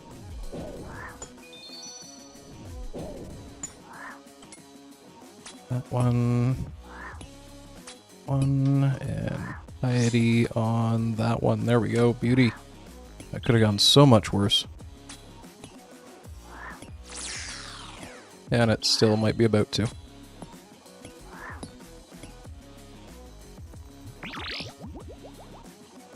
You know, that actually might be the best ending that I've had for a monkey room. If I can manage to do that, then all I have left is 1 melee. Damn. I mean, I didn't do perfect for health management and stuff, but that really could have gone a lot worse. There we go. What am I even? Oh, right, so it was in mage at the end of that. Sorry, inventory management becomes a bit of a hassle trying to not lose things. Oh, if I get the staff, it's all you. What? Are you saying you'll give me a staff should you happen to get one on your Iron Man? That seems like a very poor decision. Oh, 53, I'll take it. I'll even put on my melee gear for that sake. Wait, I just landed a 50 plus BGS in fucking crystal. Okay. And I'm not even wearing the right necklace.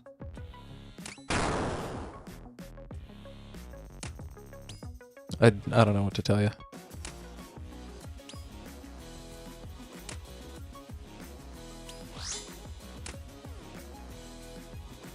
Oh. I mean, if you're sure, let me put it this way, as an Iron Man, the equivalent of that would effectively mean you would get 5 free bonds. Because they're somewhere around 15 mil and I would have to pay a little bit to make them tradable. Okay, this is what I mean about it not being great if you get one that's 2 off to the side like that, but this is 2 in line, so I wait, click. If you click on the same game tick that the arrow actually enters the rock, then that usually works out pretty... 20. Ooh, they were like 13.5. Look, damn well better not be... Hang on, I got time. 14.85. So yeah.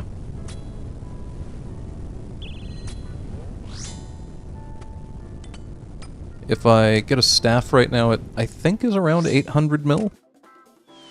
10% of that would be 80 mil minus whatever market taxes you have to pay for selling a staff, so probably closer to like 78. Divided by 15-ish. So yeah, seems reasonable to me. I'm gonna wait this one out though, because I don't want to end up risking this bullshit happening to me. There it is.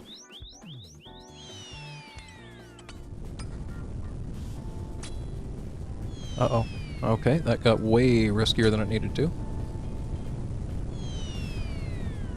So if you were to go back and replay that rock skip that I just did, that's a perfect example of the exact same game tick that my arrow actually entered the rock itself was the same game tick that I clicked up here to try and run through it.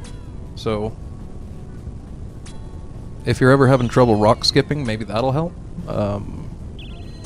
Or you might just have to sort of find your own little niche timing situation. And I mean, if fine by me, I'll give it somebody else, but just saying.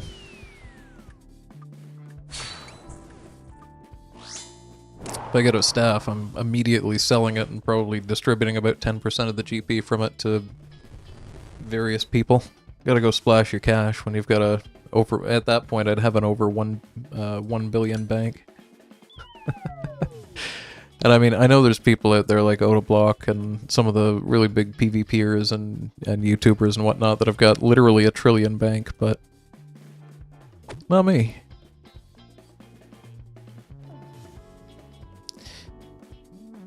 So as you can probably guess by my laid-back nature, I'm not a huge fan of PvP in this game.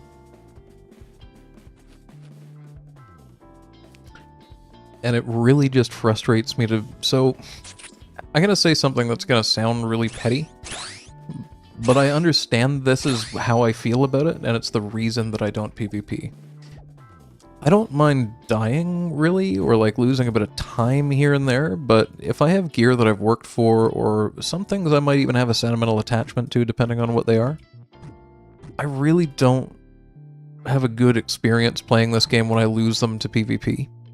And almost every time that I've ever experienced PvP in this game, it's been either forced upon me unwillingly, or been something that I've actively been trying to avoid, while somebody who, should they happen to catch me, has a 100% chance of winning that fight, barring their fucking power going out or something like that. So, I like Master Clues, because, in my opinion, the single best pet in the entire game, and I'll fight you for this, is the Master Clue pet. Now, before you say, oh, well, what about? It's a dog wearing a Sherlock Holmes hat. There's no more to be discussed here. I want the Master Clue pet. But so many goddamn Master Clues send me to the wilderness that I'm just kind of not... I'm just kind of over it. I would really have to be in the mood to do a Master Clue. And I haven't been in so long because of it. It's not even a big loss either. It's like, oh no, you caused me to lose the clue box that I bought off of the Grand Exchange. It's not like I'm even losing the clue. It's just... It feels frustrating to be the mole in a whack-a-mole game. So I don't PvP.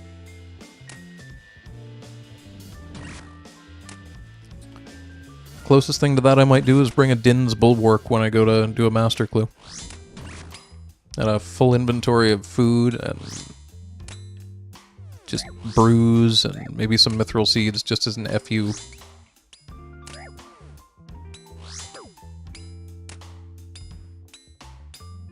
Well, the Fang kind of let me down on that one, but that's okay. Wasn't too bad.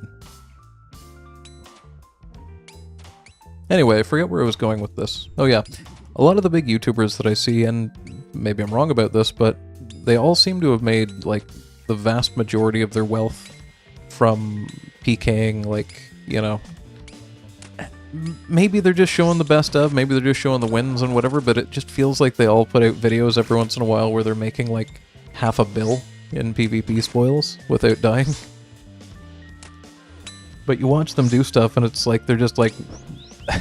There was a clip recently of Autoblock getting comboed for 125 of unavoidable damage. You literally can do nothing if that happens to you. In his particular case, do you know what PID swapping is, or PID? Because it's kind of a not heavily discussed point of RuneScape unless you're really trying to do some real jank mechanics for the most part.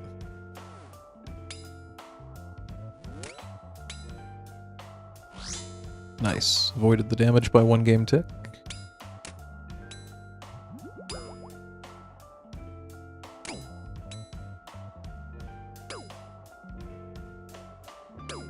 Shit.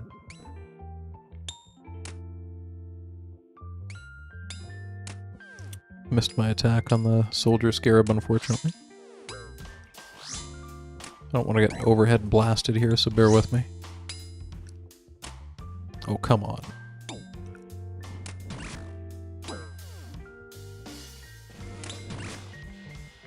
Alright, there we go.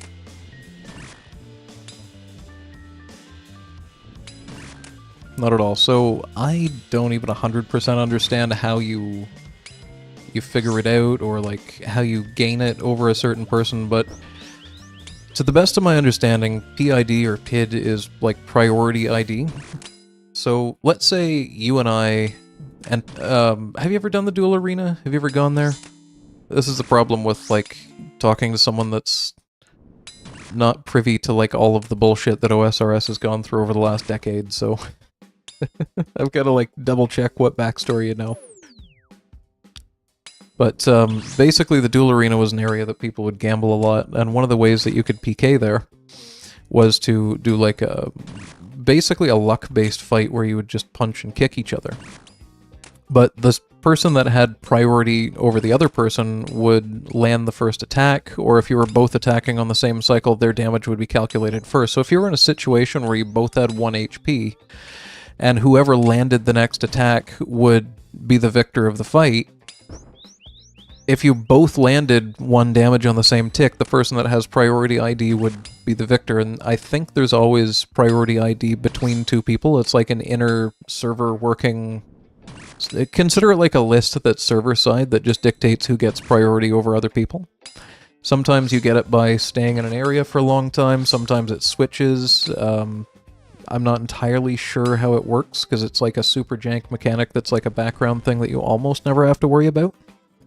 But what happened was, and in Odablock's clip he was discussing this, he was fighting with somebody who managed to hit him for a total of 125 damage, but the first hit occurred when Odablock had priority ID over the other person, and it just happened that that was the exact moment that it swapped, which I don't even know, it might be like a once every half hour, like it's not likely that this is going to happen at all kind of a thing.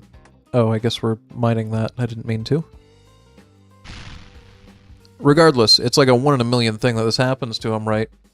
But it happens between the 2 game ticks. So the first thing happens, he's hit by, I think, an Elder Maul or a G-Maul spec or something.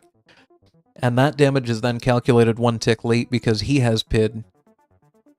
But then it swaps to the other guy during the time that the other guy hits him with another special attack from another weapon that hits like a max hit practically, and hits like a 75 or something on top of like another fairly large hit. So he ends up taking 125 damage at the exact same time as a result of that very piss-poor luck.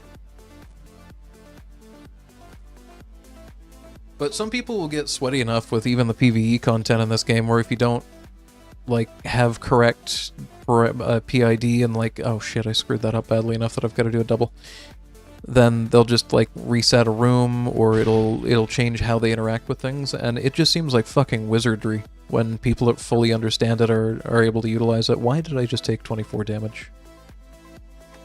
Am I hallucinating? I'm pretty sure that I wasn't oh, maybe it spawned under me. Whatever.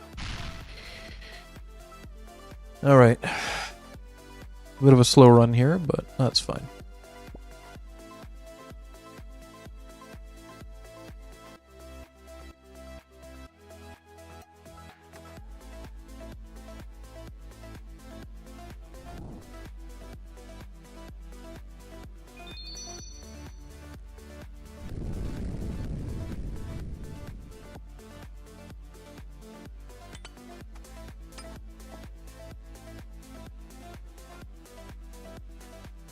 Try to make up for it by doing a bit of multitasking here along the way. I don't want the blowpipe up there, but I do want these both, so that's good. Throw all prayers and go. And again, if you're really trying to avoid akka, you should be running more diagonally than what I am. Whoops. Kind of like this, except for the first move that I keep doing. Like, even screwing it up running diagonally seems to move him so fast that he just has no hope of keeping up. Alright, that'll be the shadow. Any second now. My thrall's gonna phase him. There we go. 1 HP difference. Okay.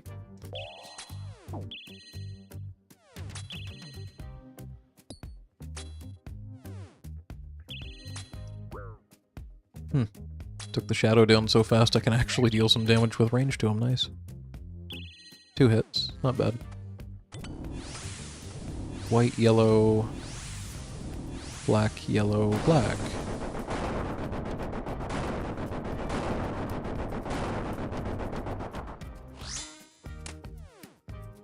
This fight was so much worse when Akka would pray 2 different things at a time. It used to be every single time that he would switch, he would have to swap protection prayers and then swap to a completely different attack style using all 3 for the entire fight. So, now that it only prays 1, it's just so much easier. Oh shit. No, don't move. Okay. That's fine. I didn't take damage from it. I'll allow it.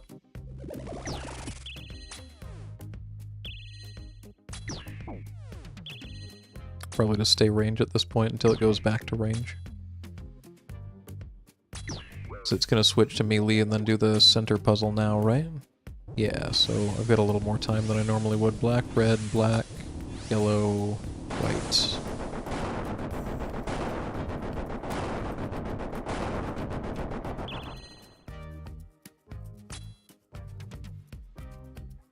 The annoying thing here is that it's gonna switch to range, so I'm gonna have to switch to melee, and then I'm gonna have to switch back to range to hit this one while I'm being specced, most likely. But if I can do enough damage with this hit right here, that might not actually happen. Oh, nice. We're having really good luck on the actual damage rolls this time. It's much different than the last time I fought Akka.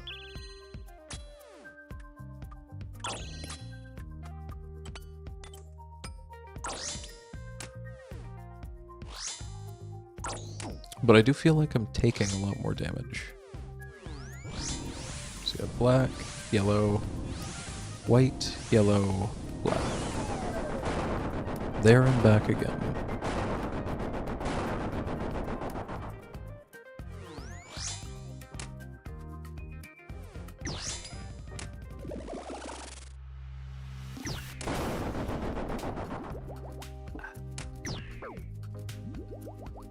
Don't switch. Awesome.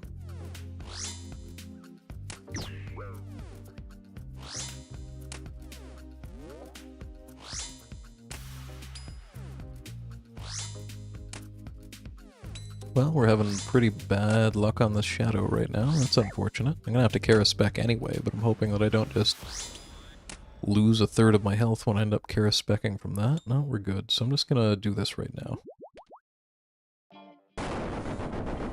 So it's red, white, red, white, red.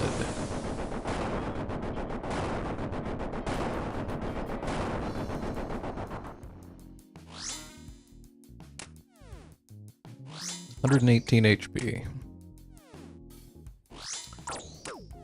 Unfortunately, it's praying rain, so my thrall isn't able to do a damn thing right now, but it's still got the... Oh, double 48s. Never mind, I don't need a thrall.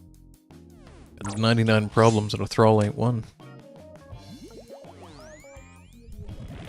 Oh, and it even spawned right beside me.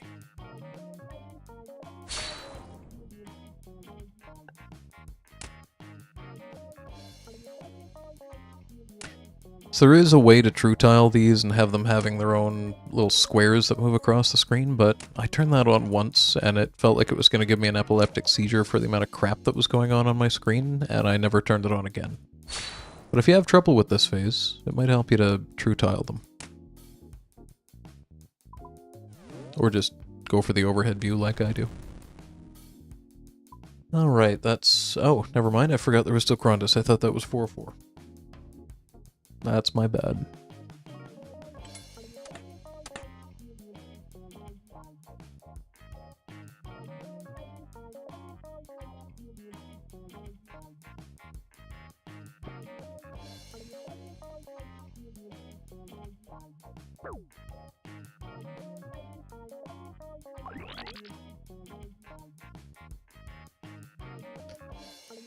By the way, if you're fast enough with this and you don't get hit on either return trip, I'm pretty sure that you can just immediately go for the next water and ignore the crocodile. But I'm not taking my chances.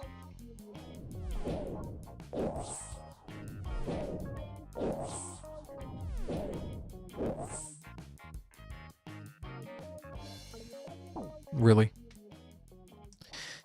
Okay, so I think what's happening there is one of the damage ticks calculates like here, basically, on those and ends up being behind it, because I seem to take damage when I go a little bit too early, but the green thing is already completely invisible by the time that I'm running across.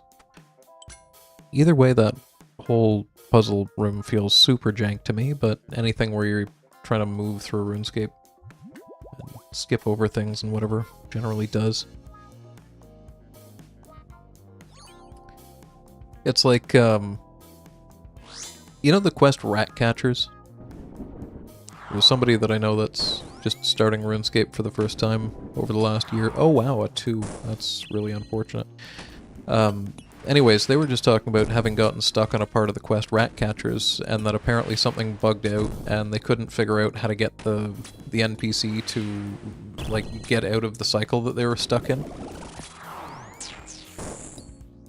But I'm pretty sure all they need to do is jump between different worlds, but like, any mechanic in this game where you've got to sneak past things and use their vision, it just feels like it's all broken. Like, every single implementation of it always feels super broken.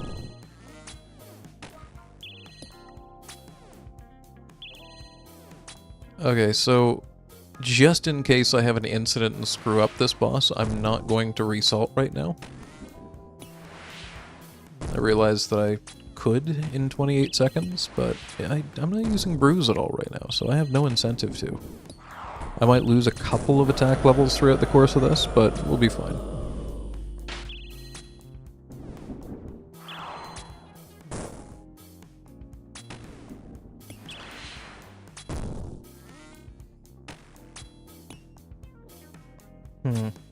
Unfortunate. Oh, and during the waves. Good. Really good. Oh, shit. Okay, that's fine. Go here. Hope those despawn. Beautiful.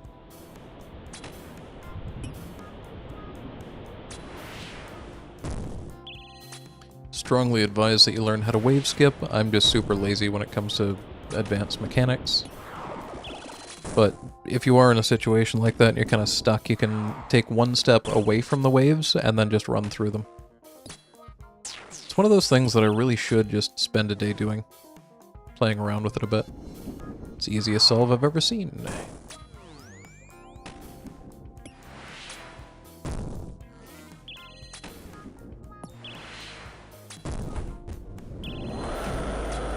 Yeah, the blood spawns aren't too bad as long as you're moving, but they have screwed me over before.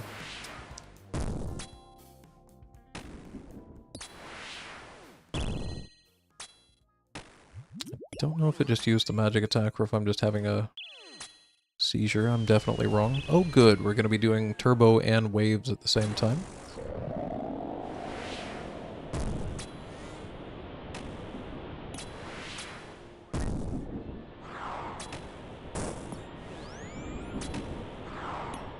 But because I've got so much prayer pots left, as I say, I don't even usually lazy flick this. Well, I missed that, but I usually just leave offensive prayers on for the most part, or occasionally I'll lazy flick one if I really feel like it, but if I have to use more prayer pots, it's really not a big deal for the last 9%. Oh, here comes a... Okay, well, that hit me. Guess we're using a prayer pot. Tried to juggle the blood magic attack and accidentally... I did block the blood magic attack, I'm pretty sure, but I took a 39 from the ranged. These things happen. Either way, it's time for wardens now.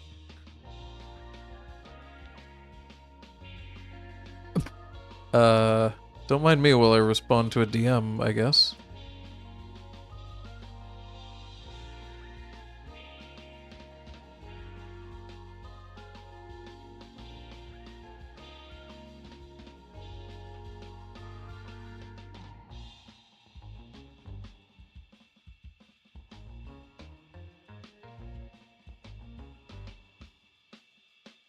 Okay.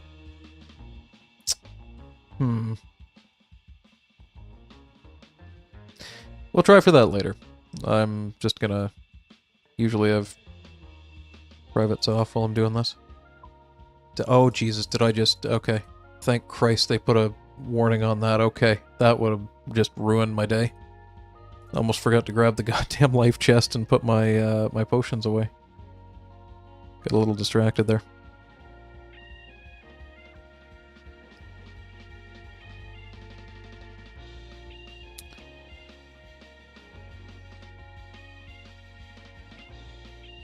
Grab the... Okay.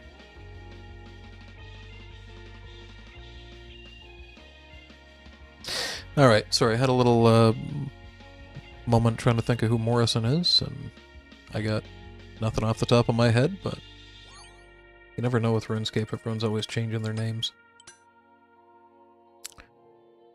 Okay, so I'm going to swap that up to there. I need to drink a blue potion, summon a thrall, turn on a prayer, get my spec ready, talk to this guy, and start whacking the pillar.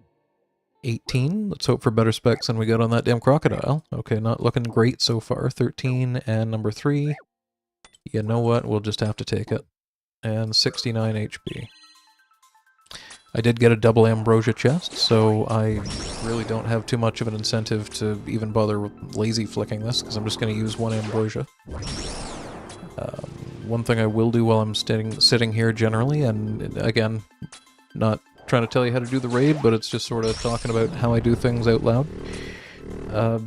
Always try to remember to sort out your melee swap, because you don't want to be going shit, shit, shit, where's my dagger, while you're trying to DDS the core. It happened to me enough times that, you know, it's not a good look. Let's just put it that way.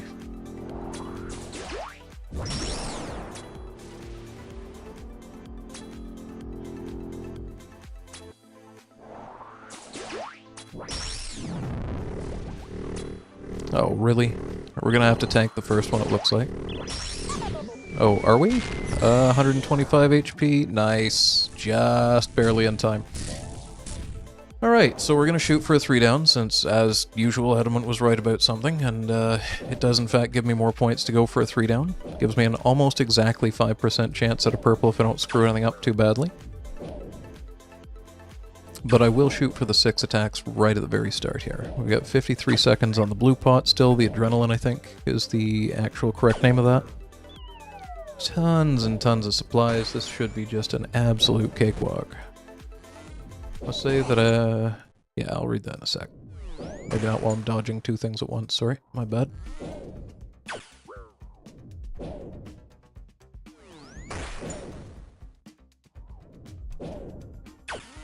Oh, I say that like every other raid, so...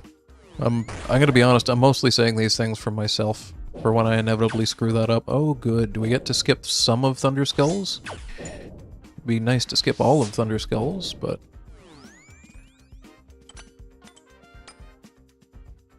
Be nice to... Oh shit, well, this is gonna be a 5 whack. I thought I was standing somewhere else than what I was, that's my bad. So that's 4, and we'll just go for the 5th one with this. And switch out to range, nice and comfortably and slowly, since... Whoops, basically.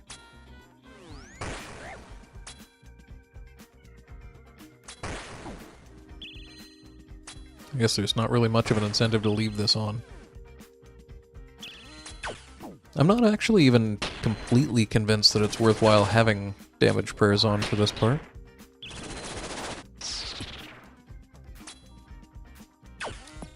don't know how much it increases my max hit.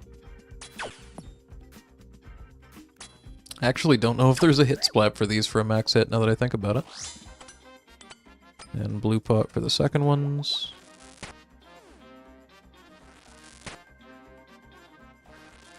Three, 4, should get 8 attacks here. 5, 6, and I'm just gonna whack for number 7 because, as I say, we're shooting for a 3 down, so there's literally 0 incentive for me to try to do much more than that right now. Oh, don't get goofballed.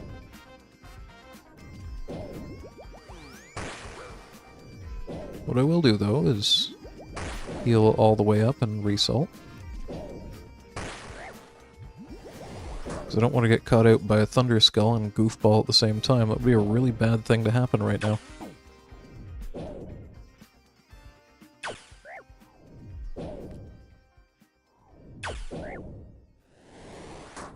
It is really trying to get me stuck in one spot today.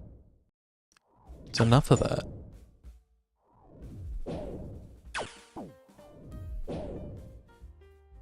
I mean, this is basically AFK Wardens at this point. 4 times in the same phase now that it's tried for that. It isn't going to work. Get it through your head. God damn. Just for that, I'm going to do the disrespectful whack you with the BGS all the way down.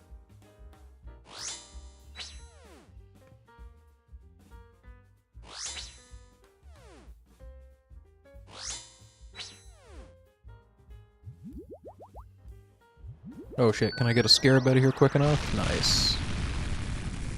Alright, so we got 3 BGS specs ready. And I only needed 1. First try. At this point, I want to see what the other 2 do. We got a miss and a first try. Good thing I only spec'd once.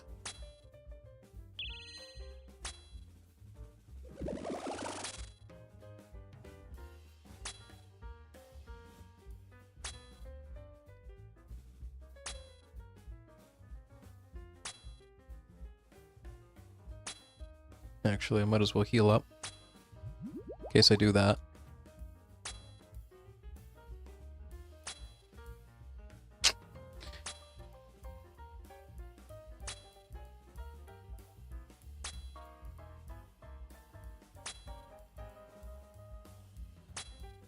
I'm 1 tick behind where I like to be, so this is kind of scaring me a little more than it normally does.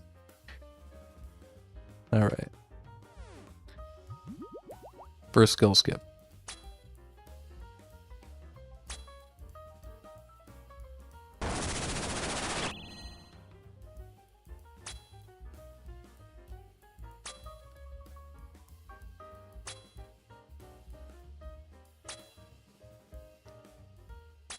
Solid 51 there. I wonder if Varite Zambraces? That's what I meant to say. Zarite Vambraces. Say that one time clearly, let alone 3 times fast. I wonder if they would add a max hit. I know they add a little bit of range strength. I'm not really sure what else I could do to increase this gear. This is basically max gear as far as I know. I mean, I'm not bringing a ring swap. That's just solidly out. That's not making its way into this.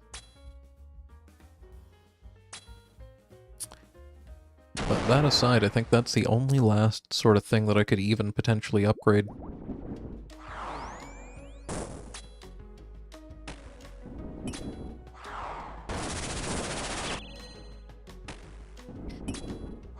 While I was trying out Yama, I kind of came to a realization about my mage armor as well. I had joked and said that I'm practically wearing Fashionscape, and that I just didn't really feel like spending more money on mage armor, because I kind of spent a reasonable amount on melee gear and a reasonable amount on range gear. And unless you're going to go full, like, balls-to-the-wall mage, as long as you've got the basics, like a decent shield, the right necklace, the right hands, ideally the god cape that's on the bottom right of my mage setup. As long as you got that, it's not really that important. But then I got looking at the stats, and I gotta tell you, Bloodbark is basically the same as Aram's, until you're willing to spend over 100 mil. Like, I could either buy Virtus or, what's the other one, Ancient? And that would be the only ways that I could realistically upgrade my current mage setup. So we got one, and that's the second prayer. That should land right about there. Beauty. But even at that, I don't even think it's that much of a DPS increase on my mage stuff. And because the akka fight was really the biggest, like, shit, I need some better mage gear. I gotta wonder if I even need mage at all for this. Like, I'm just sort of thinking in the back of my head, where do I even use mage? And other than the monkey room, I'm kind of coming up with nothing. Do I even need to be bringing, like, mage armor right now? Am I big dumb here? Have I even put on my mage armor at any point in this raid? These are questions that I'm going to need to solve at the bank after this run, because if that's the case, I have like 6 to 8 slots in my inventory that are just being wasted.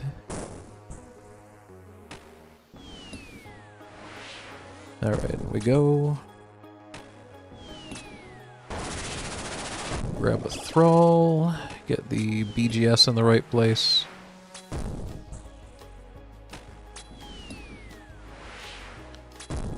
How are we doing on Tears of Elidinus? At least 4 doses. That's more than enough for the rest of this. Especially because of the 2 white pots, and not to mention the scarabs, so... that's not where I wanted to be, but that's fine. I was just thinking about maybe overhealing a little bit and ran away the shit over there, but that's totally fine.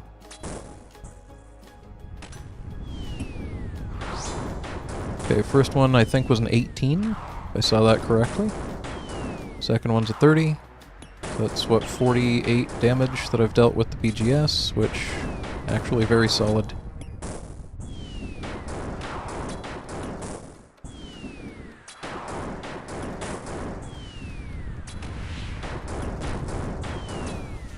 Where the hell is it? There it is.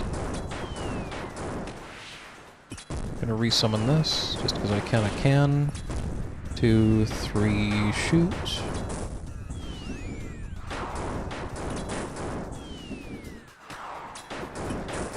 So when we get through this boss fight, I'm gonna go back and show you the song that was playing during this boss fight, because it's cracking me up inside right now. And I imagine you probably can't hear it in appreciable volume. But it's literally the derp song. We'll just white pot that. So here's what I'm listening to in my headphones right now. Derp, derp, derp, derp, derp, derp, derp, derp, derp, derp, derp, derp. What the hell is this? I just needed to share that with you.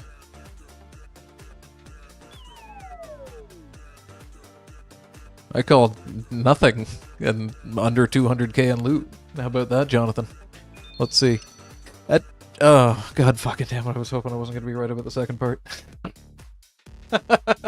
I've been getting just roasted today. I probably barely goddamn covered my supply costs with these kind of drops. Like, come on.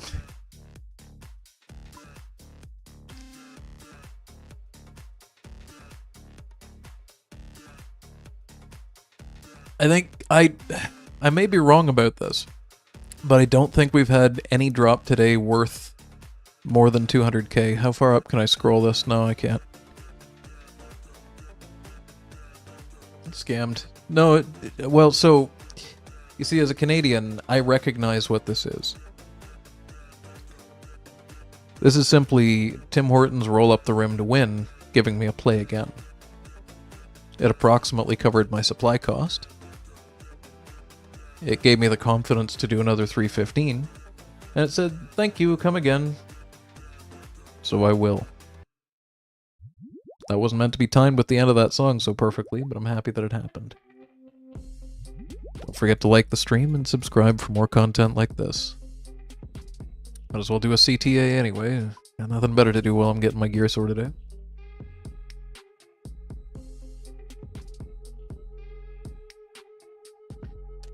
Okay. Back to the monkey room. That's what it always feels like in this game. Back to monkey.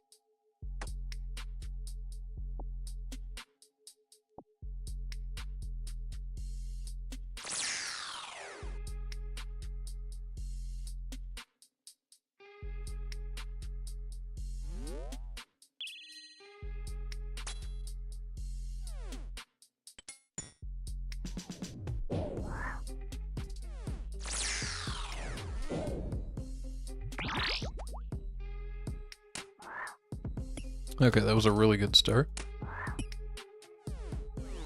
See if I can get this guy quick enough. Nice. It's not gonna shit up too much of this area.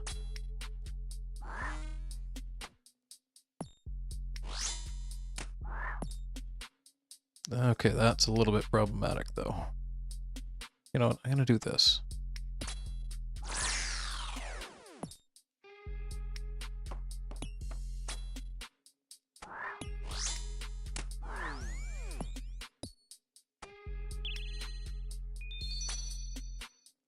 Oh no, I didn't see that one in time almost. Okay, I don't know how to prioritize this. Cursed. And then this one while I try and run back and forth to not blow up. Okay, that was not quite what I wanted to do, but it worked way better than I ever would have anticipated it would. One of these days I'll get better at dealing with the explosive arseholes in this particular piece of content, but today is not that day. Right now I just try to avoid getting damaged by them, and if that happens, then fantastic. Why did I just take 6 damage from this? What even hit me then? Confusing.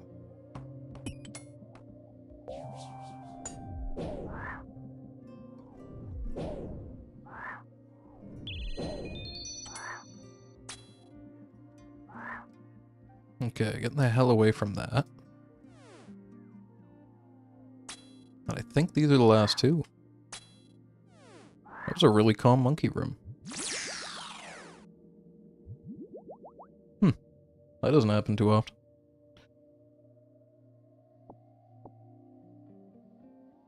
I mean, I still lost like 40 HP, but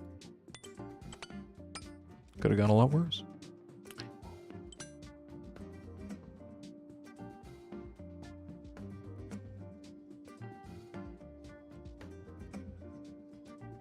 Does the BGS land? Let's roll the dice and find out. I'm thinking it lands, but it hits next to nothing. Okay, we got nothing and a 61. I'll take it.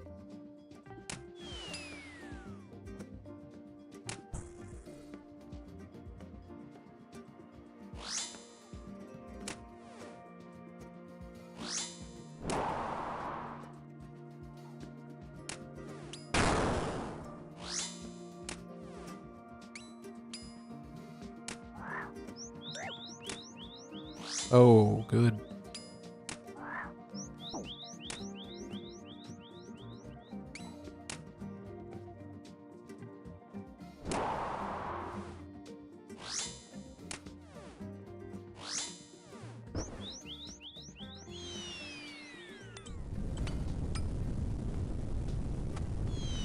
This will be a 3 boulder skip at least.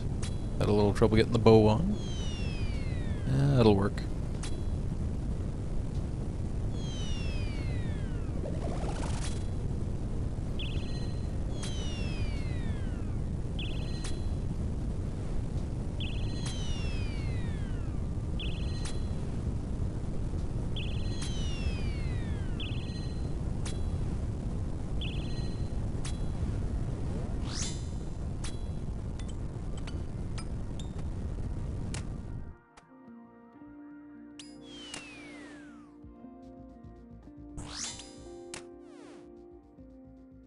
Guess I'm staying up here.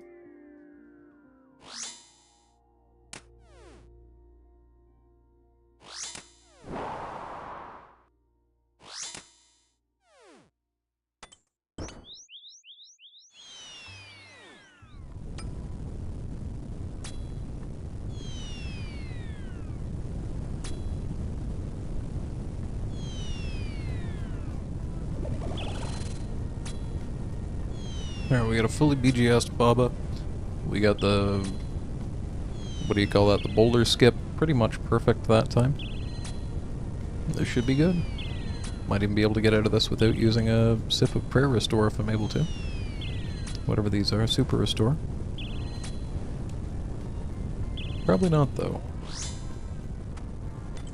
Depends on how these next 3 specs hit.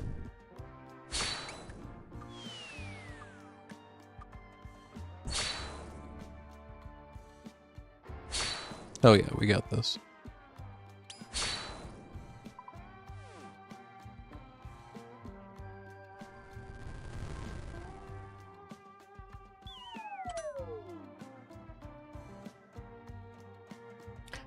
So given that I'm fairly comfortable with 315s at this point, and that I can get through this fairly consistently with maybe 4 potions used out of the 6 that I'm bringing in, I do kind of wonder... Oh, I totally forgot to check out my mage gear, and I got to think about that too. I do kind of wonder what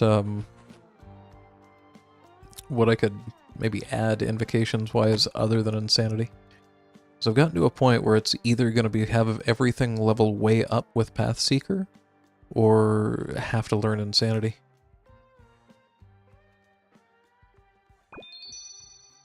Eventually it's both if you want to have a higher chance at things, but everyone's got their own kind of personal ceiling at how difficult they want a raid to be, and honestly I never thought I'd be doing the solo 315 in the first place, so...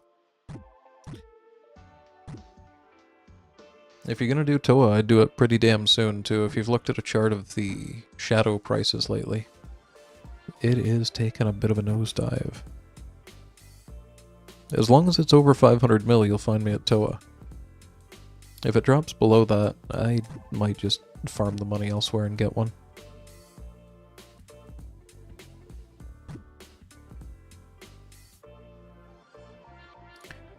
The sadness is, if you think about 300 Toas as an average of probably about 40 minutes each, probably closer to an average of an hour, because that doesn't count all the ones that I've failed. 300 hours at a decently profitable boss would have made me so much more money than doing this. What makes Insanity hard? So, Insanity makes it so that the last phase, everything happens one tick faster. And that doesn't sound too bad, but it means that instead of being able to move, shoot, move, shoot, move, shoot through the entire last section of that, if you've got a Bofa, for example, the attacks are one tick faster now, so you can attack, and then you have to move, and then you can probably attack on the next tile. And if you attack on 2 tiles in a row like that, then it's guaranteed that the next time you have to move. The problem is, it also means that the last phase, everything is still one tick faster, and a lot of things during that phase are already pretty goddamn fast. So if you have trouble doing things like dodging lightning, or the overhead rocks, or anything like that, it just makes everything just a little bit more panicked. Some people like it. I mean, it's not for everyone. In my particular case, I just feel like it makes the previous 30 minutes of the raid have a chance of being completely wasted time. And I don't like wasting a half an hour of a raid just to die at a boss because I put on an invocation that makes it a little bit more difficult. I would much rather do 2 raids without that invocation, where I know with 100% certainty that I'm going to make it to the end. Or like 90%, I mean, things happen. But that's just kind of how I feel about it. But that's also the reason I didn't push into doing expert modes for almost 300 clears of, like, eventually 270s. I mean, I started at, like, 150s and immediately went up to, like, 200, 220s and sort of stayed there and gradually worked up to 270s, but wouldn't recommend it. One of the biggest driving factors as well is I got horrible luck getting the Piss Karis. The Partisan in the Sun, excuse me. I don't know why, but I got every jewel except for that one, and then I had such bad luck with that one that the Mercy mechanic for the drop actually had impacted it enough that it had gone from like a 1 in 60 or something like that to a, I think it was like a 1 in 20. And that Karis changes completely the way that you approach raids. If you don't have the Karis, then you're going to need to bring something to heal with, which probably means Bruise. And if you're using Bruise, then you have to worry about brewing yourself down, and there's like, you know, it's a whole thing. Does a 38 move the mage now? I'm not actually sure. It does not. Okay. They changed a bunch of shit with this room, so I'm not 100% on what does what anymore. Or with this raid, sorry. Not a lot with this room. Alright, he's going to stand up any second. I'm not even going to bother trying to swap out to the blowpipe. Kephri is mostly just a time waster, honestly. As long as you don't really mess up the dumps, then super easy. The moment you double poop yourself into a really small area and have to start dodging fireballs while switching to this ranger mage setup that you brought, though, that gets a little more hectic. But yeah, I don't know, maybe I'll try a run with a couple of Invocations off and Insanity on to bring it back to a 315 just to sort of show you. Because I've done Insanity fairly recently on one of the streams, it just... it's just super fucking panicked. It feels like a 50-50 at all times, whether I'm just gonna get comboed out.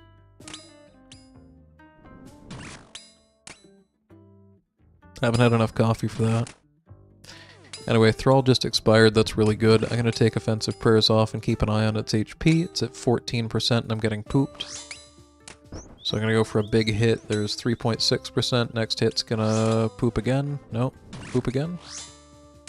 Okay, that hit a 0. That's not ideal. There we go, that shoved me through the fire without hitting me. That was what I was hoping would happen. Now we can just dump our specs. Oops. Probably help if I was using prayer at the right time, but that's fine.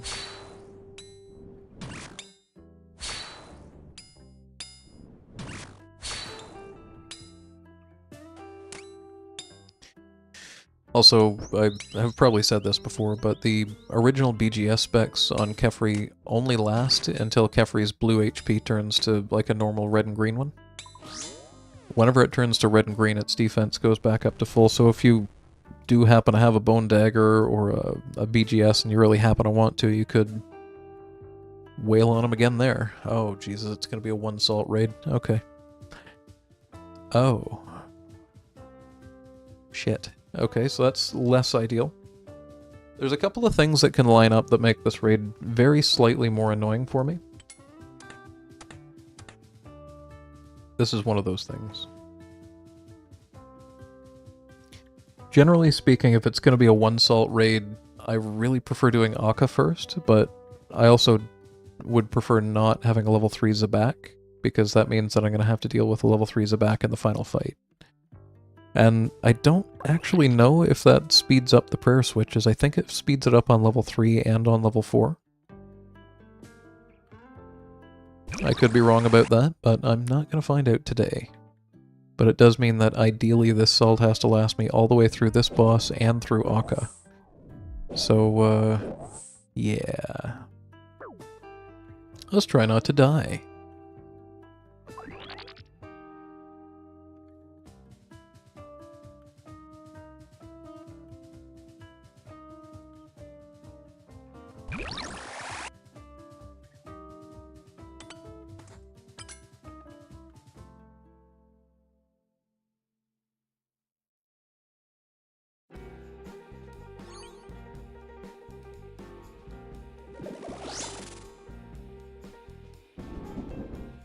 Ooh, swing and a miss. 23 helps.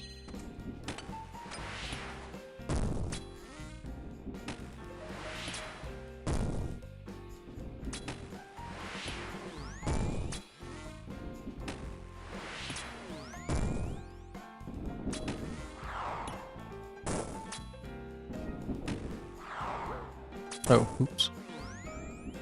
Remember I said we'll try not to die.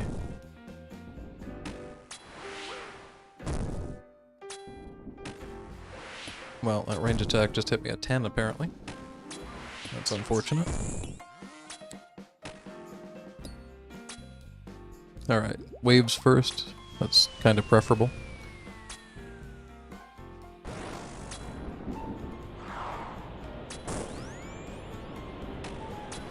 That's not ideal though. I think I can still shoot here. Yeah.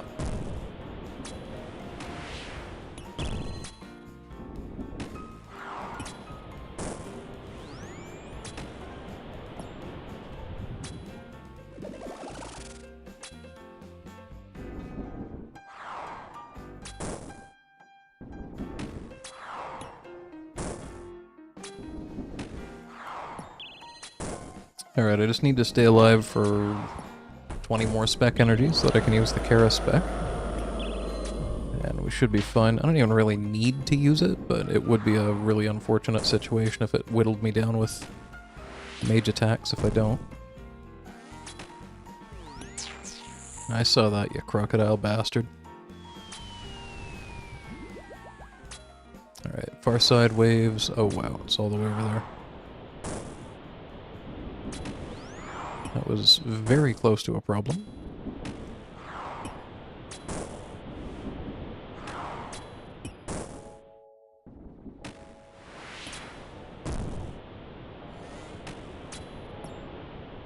Oh, we are gonna have to do the solve. Okay. Didn't think I would, but that's fine.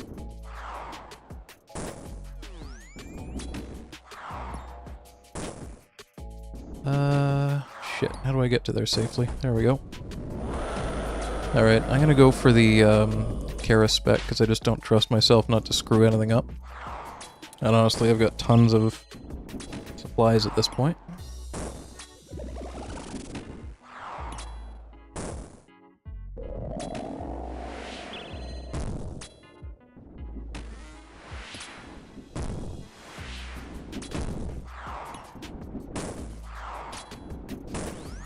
Oh wow, it actually made it to there. Usually that doesn't happen.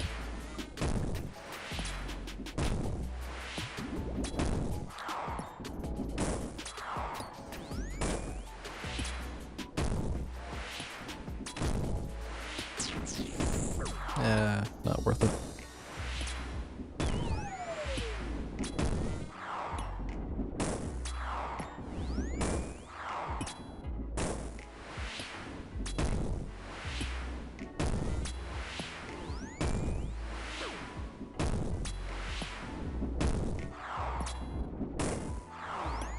Jesus Christ, just die already. It lasted through an entire thrall. Wow. Okay. Well, just when you need the boss fight to go a little quicker, it absolutely does not. Alright. That's fine. We're still fine. I have 2.5 minutes of assault left, and as long as we don't die during Akka, we should be just fine.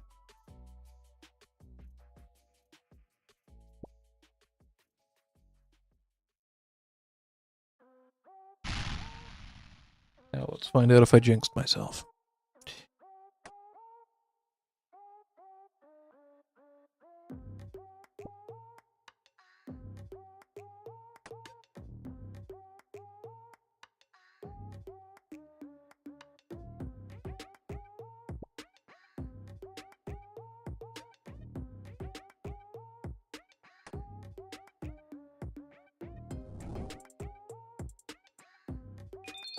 Nailed it.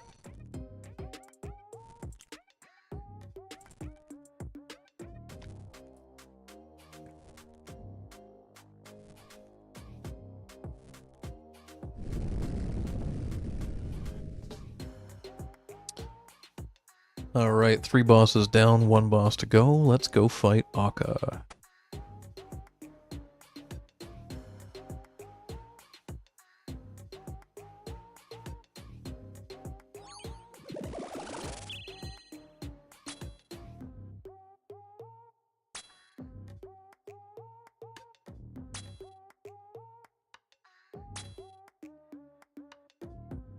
How you doing, Jack?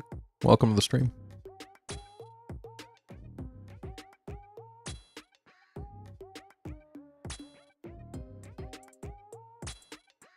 Just need another good hit. Come on, 81%. There we go. That should do it. Or not. Maybe my thrall can just deal with that situation. I refuse to attack. How much health is 1%? Jesus Christ. Okay. Sorry, Akka's being a bit of a prick here. Oh, your gosh? Oh, don't know what to tell you.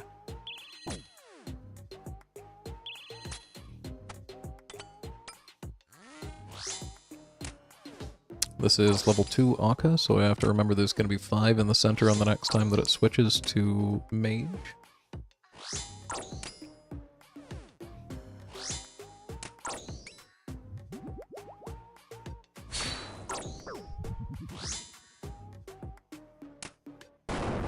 So we have white, yellow, black, yellow, black.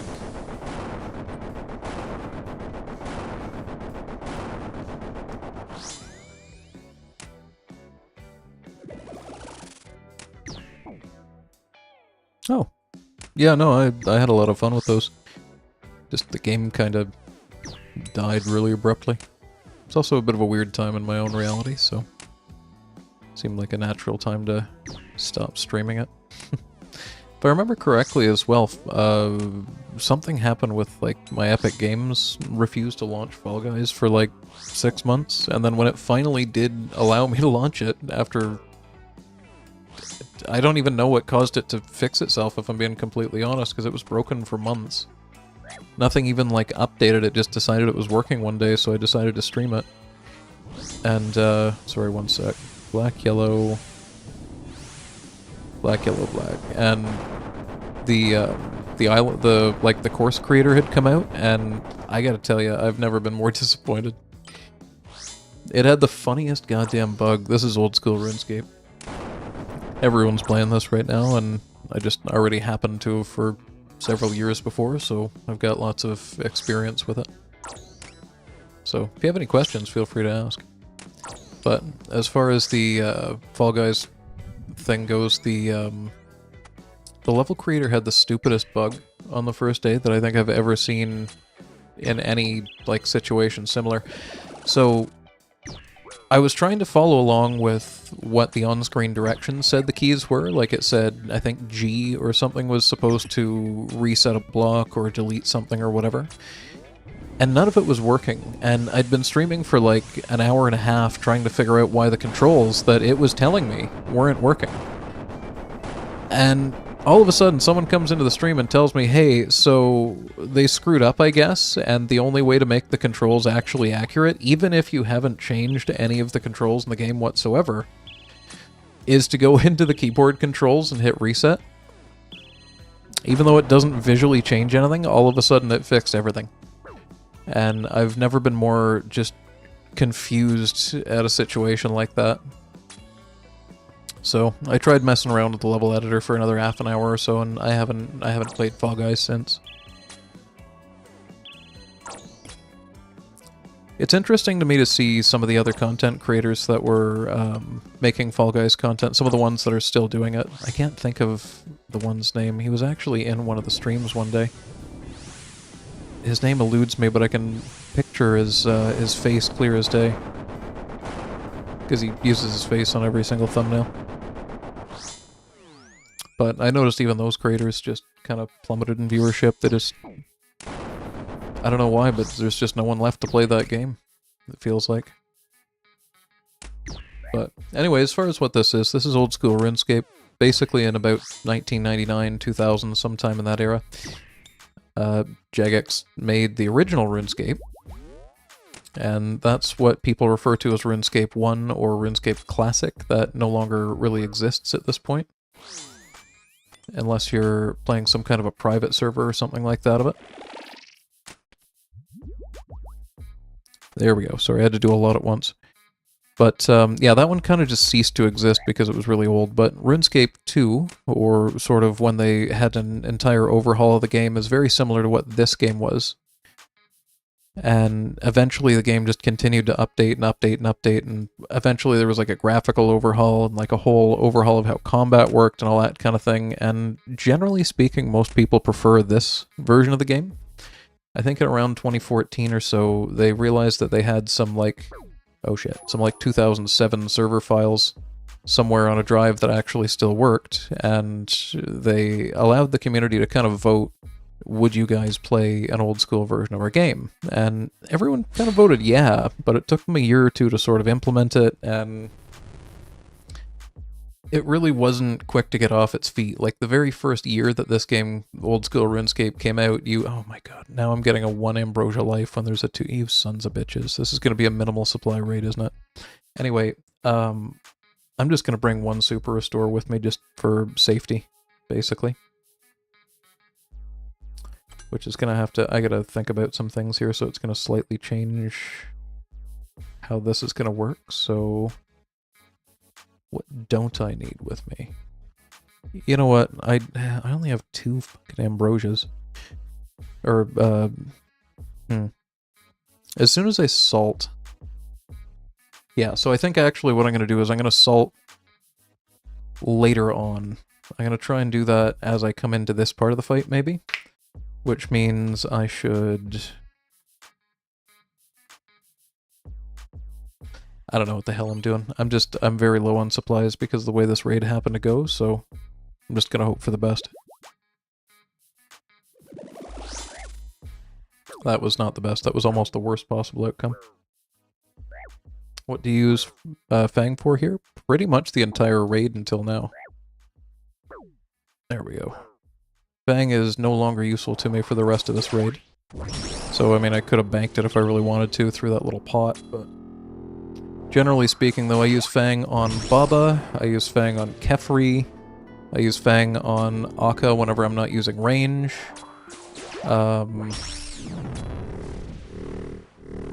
That's about it. I think. I suppose you could melee whack with the Fang. I don't remember how much health this does. I'm just gonna drink a yellow pot to be sure. Which I now realize was a horrible idea because I'm not currently salted, but that's fine. Anyway, I should also be moving this to here. Beautiful. We got that in time. Alright, so we made a switch.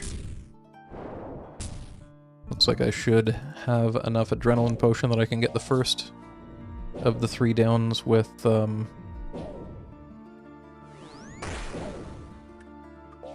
yeah, I should be fine, basically. I'm not going to use offensive prayers, though, for mage right now. Oh, that hit me.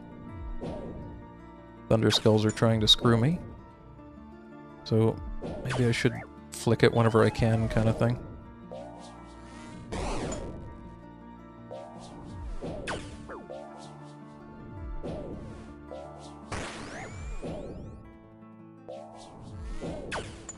It's just, I only got 2 potions of those Tears of Elidinus. I think I only got 1 Scarab as well, and 1 white potion, so I'm gonna be really strained for prayer on this run if I'm not kind of careful. Compared to my usual just carefree, use it all the time kind of method. Okay, that'll be all the hits, except I don't have my Ferocious Gauntlets on. And I'm not fully salted, so I'm going to do 5 and try for a whack, but probably miss it because I had to switch gloves. Yeah, missed it. That's fine. It's an intentional 3 down anyway, so I'm not super worried about it.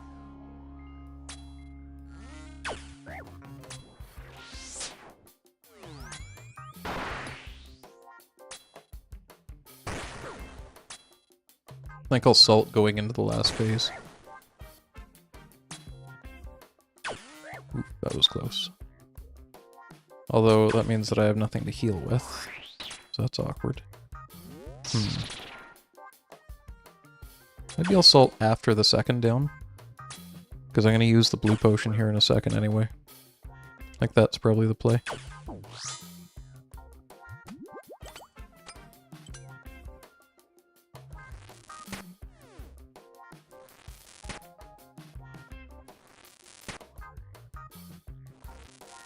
It's not ideal, but 5, 6...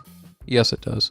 Not when you're salted. So it eats the stats when you're salted, but you get them back pretty quick with the salt, so... There we go. That's off, that's on. Switching to mage. Okay. So, like, I'm gonna just chug yellow pots basically to full HP here, so you can kind of watch my stats on the side to answer your question if you're curious what happens with them. And I did just super restore there, but I don't think it really mattered.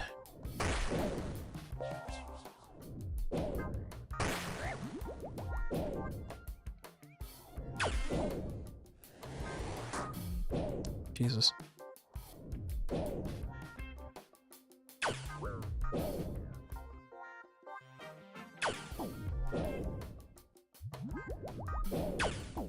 He's really trying for me here.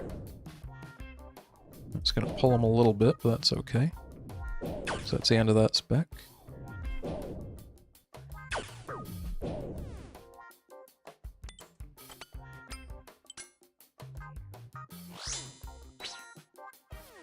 So I've got like a literal shit ton of attacks here, but I am going to DDS spec this twice just to be sure. Just on principle.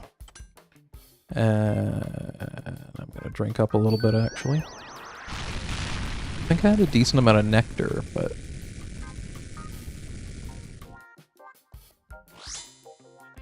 that's one missed spec.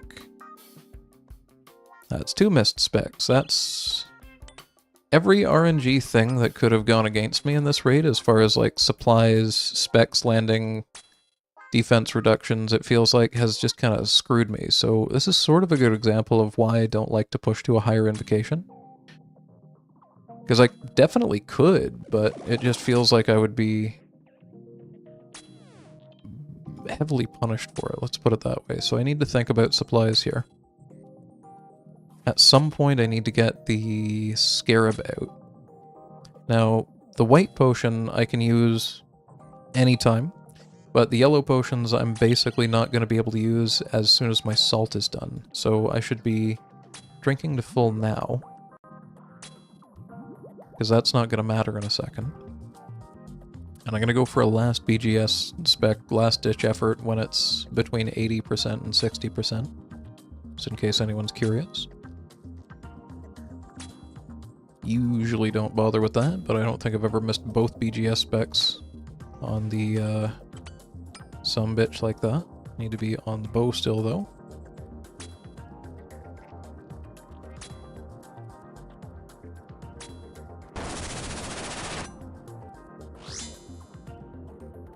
You know what? A landed spec is a landed spec. That's as good as we're gonna get.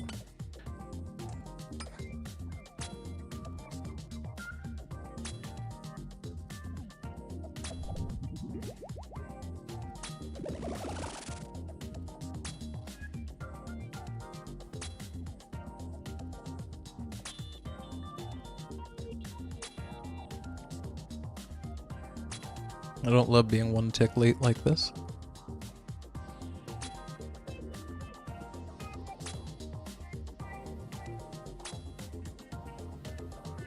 Four minutes left on the salt.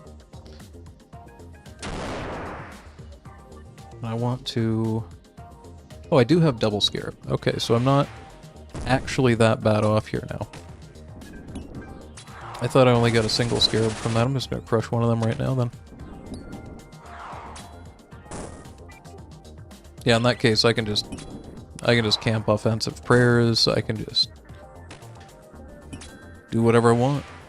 World's my oyster, and I'm gonna shuck it in the demonetized.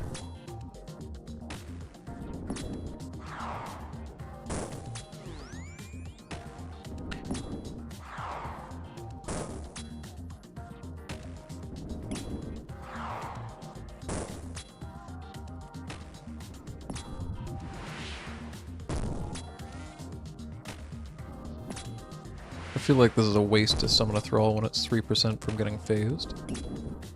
So I'm gonna wait. That should do it. Yeah.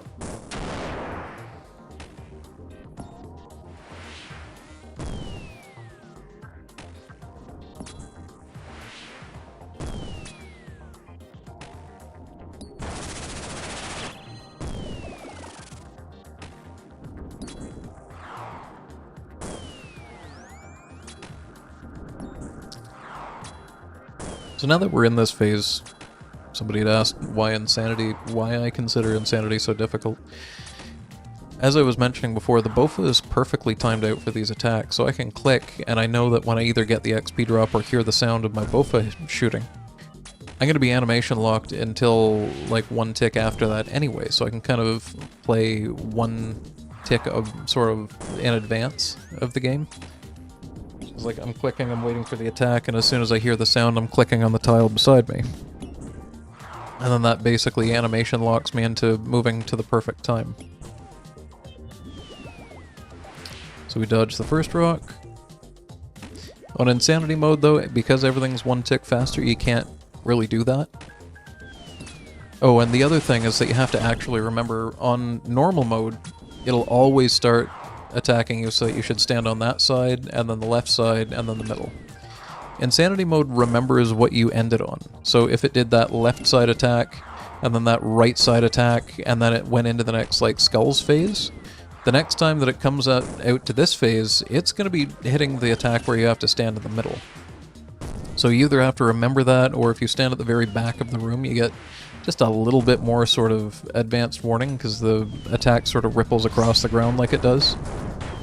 But either way, it's more of a pain in the ass for a fight that I already struggled with for a long enough period of time to get to this point. We just BGS to 44. That is very solid. That's not.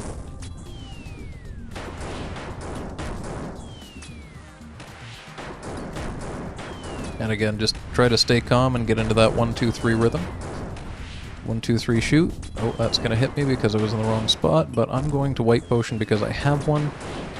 And then I'm going to resummon my Thrall, because I probably will need to eventually here. Watch your prayers, and then 1-2-3 shoot. On the wrong prayer, but that's fine. It's better than all the damage that I just took there.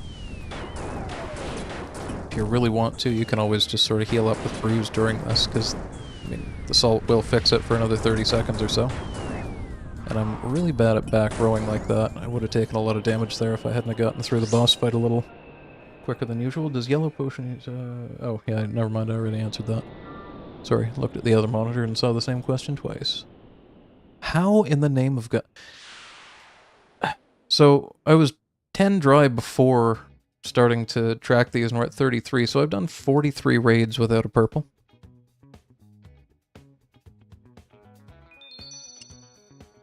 And I haven't had a single raid today pay over 200k. Just shoot me, I guess. Like, what... What is my luck now? God damn. I need to step away and use the bathroom for just a second, but I'll sort my inventory out for myself for future me to be able to deal with. There we go. But yeah, if you're curious about any of the gear, there's the gear. I'll be back in about 2 or 3 minutes for the final raid of the stream, and yeah, maybe we can still end this day with a purple. You never know. Maybe I'll get stuck into streaming more Toa. I was planning on just doing 1 or 2 Toa streams, maybe streaming until we get a purple, but we're like several days into this, and god damn it, I feel owed at least a 5 mil ring at this point. Anyway, back in a minute.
Okay, surely this is the raid that gives me a purple. At this point, I'll just take even decent tertiary loot.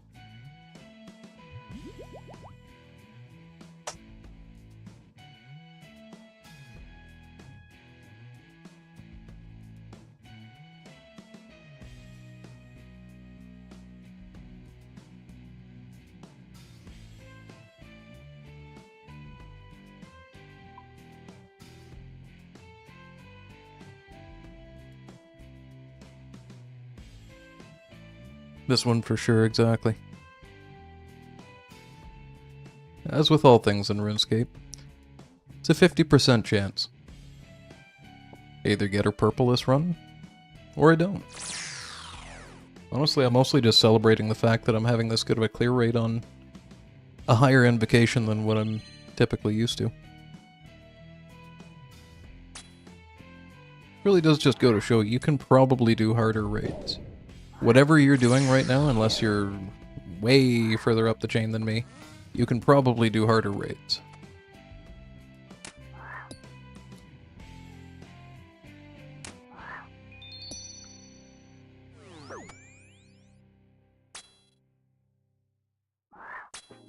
Okay, this is going to summon a ranged one that I have to attack with this. And then there's another one here. Beautiful. Didn't get mage on in time for that to... Well, maybe it did.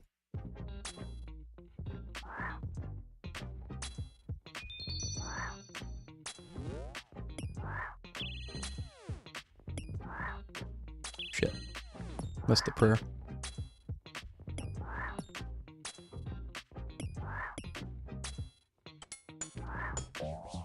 That's fine, this is basically just about done now at this point. I've gone so fast.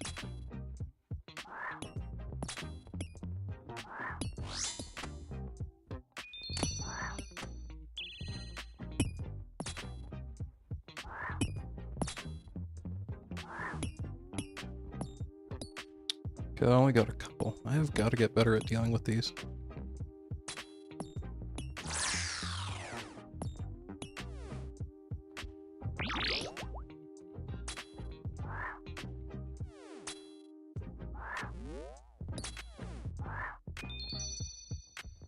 $109 HP. And it typically is always at least 2 doses of Super Restore for me to get through that.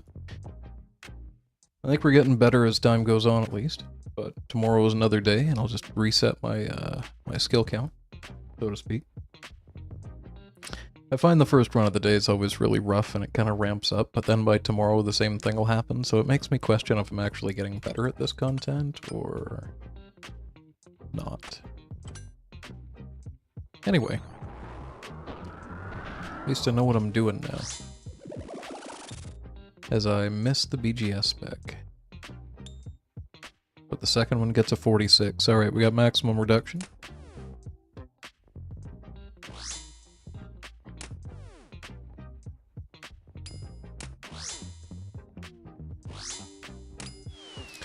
Another consideration too is, and I'm not actually sure about this, but I'm fairly sure that if you're training strength, you get a invisible, like very small bonus to your strength, or like to your max hit basically, when it comes to weapons. So you might notice I'm getting a lot of defense XP. I'm only 1 level off from being max defense, so I'm gonna keep getting defense XP. But I do kind of wonder if it's impacting how much my max hit is. I should probably figure that out, but I don't actually know how I would without a calculator. Because the little thing in my house that I can, the little punching bag thing that I built in my house, I can figure out my max hit with like combat pods. But it won't let me do something like simulate salt. So I don't know if that's actually worth investing into or not. Looking into, I mean. Probably not, really. Even if it is 1 max hit. It's not going to make any difference for how fast I do things.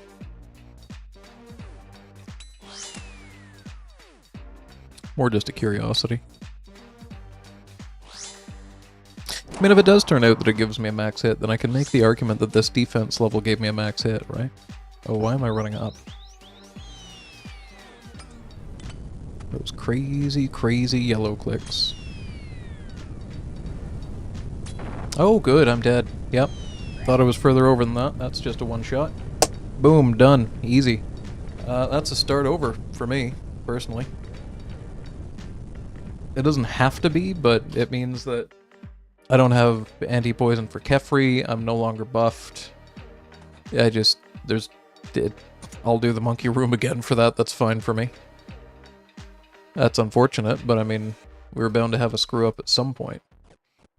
And it's been a really long time since I've died to mind the gap. So, that's on me. I never think of it killing me during the boulder phase. Actually, that might be a first. Thinking about it, that may be the first time that's ever killed me on the boulder phase doing these solos.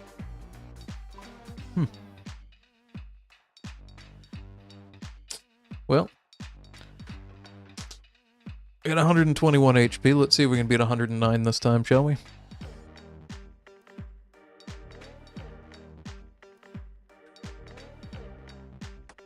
Did feel like it went pretty much perfect, though.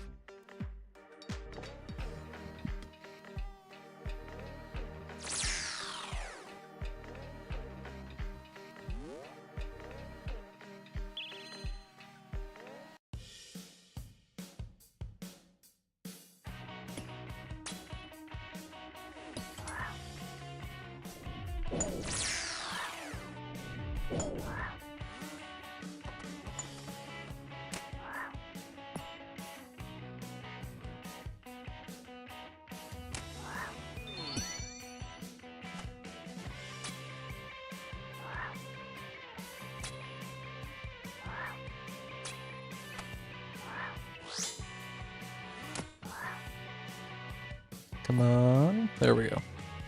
Just wanted to pull that a little bit further off of the acid there.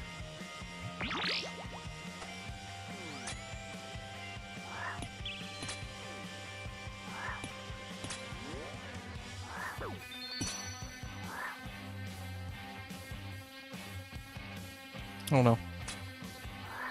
Okay, now we're good. We are golden.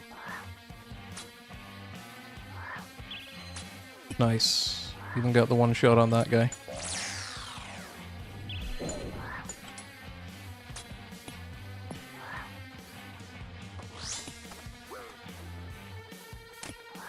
Got a little unlucky and got walloped by the ranged one, but that's fine. Where is he? Baboon Brawler. Oh god, there's so much down here.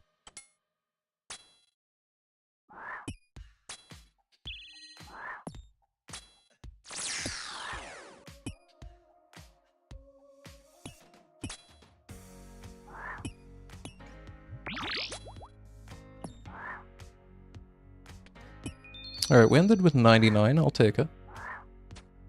It's not quite as good as the previous run, but not far off.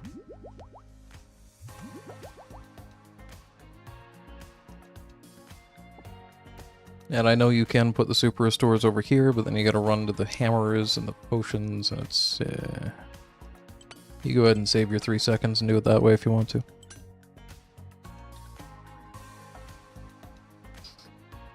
Okay, BGS round 2. Let's see if this thing can do its job this time.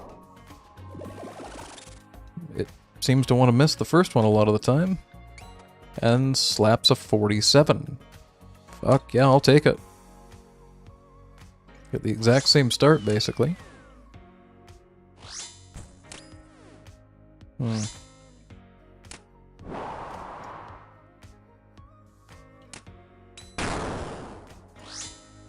Alright, well, thanks for stopping by. Have a good day at work. No idea when I'm streaming next, but hopefully see you there. So, this is awkward. I think I'm going to bring him around to here, because technically I'm safe here. Yeah, that's a phase.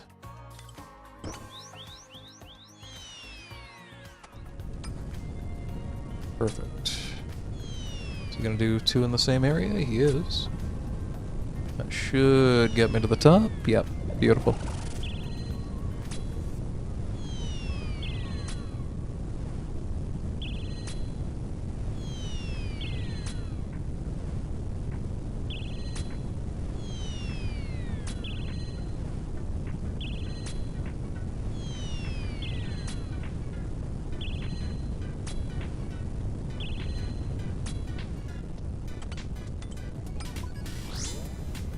Oh shit. Almost got greedy and went for the attack.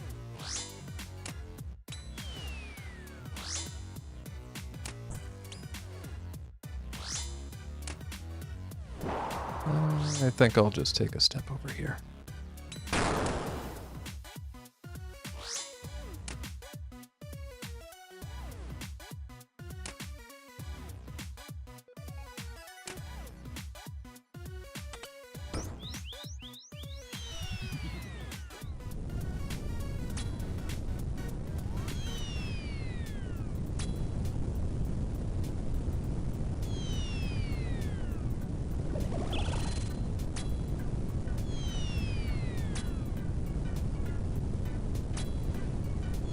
Alright, rolling the dice. Let's see how we do for damage. I've actually only ever killed Baba up here on lower invocations, and I've only ever done it once. But when I did that, it just kind of bugged out, and it just kind of didn't kill him until I brought him back into the melee phase, and then he just sort of instantly died as soon as he started moving. It's really weird. It's not worth risking it over one dose of Prey Pot. So now that I've got so much, there's no reason to bother worrying about flicking prayer. Don't stand there, that'll get me killed. I actually did do that recently on stream, actually. I didn't realize I was one block away from that rock. I think it hit me like an 84 or something. It was not okay. Anyway, we're on to Kephri. The Dung Beetle.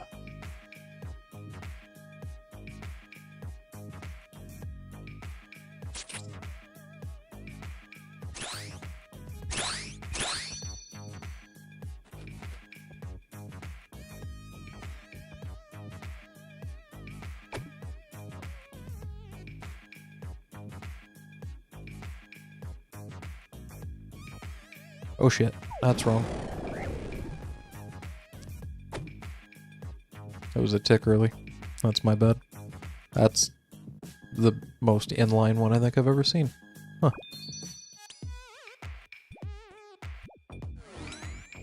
Weird.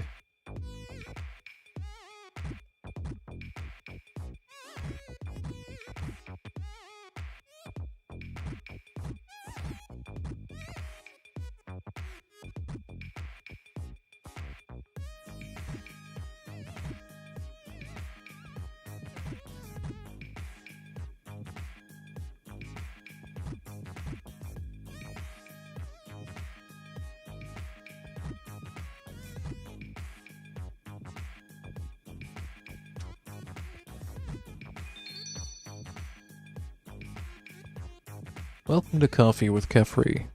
A boss so easy, I could actually just drink a whole cup of coffee while I'm fighting him. Gotta love it.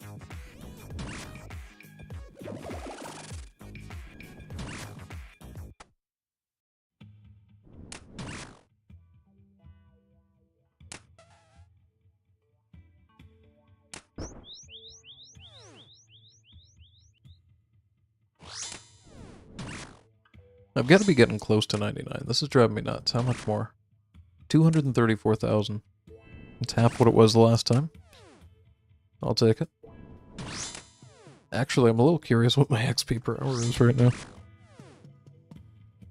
Keeping in mind we've had a couple of screw-ups. There's a little downtime in raids. There's a little downtime between raids. It is...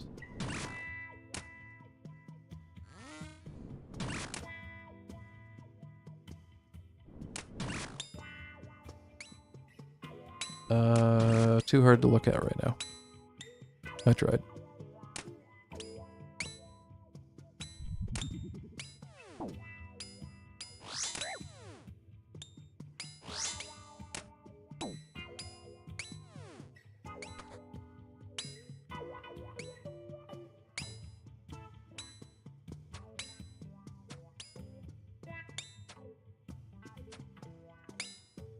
Okay, so these are exactly 10 points each, which means this probably isn't really worth doing, but gives me an excuse to bring the blowpipe with me, which makes the monkey room a lot easier if I end up with a shit ton of summoned monkeys at the very end of it, so I'm just going to keep bringing it.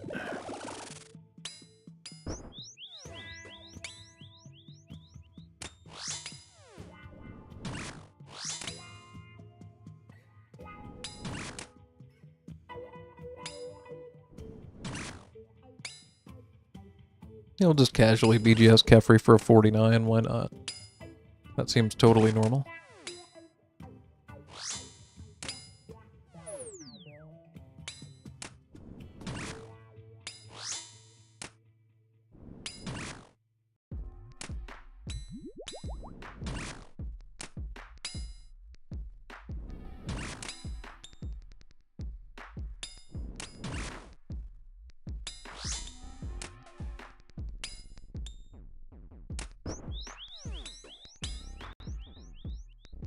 Alright, Melian Maid should show up long before it poops again, so I'm just gonna start making my way around.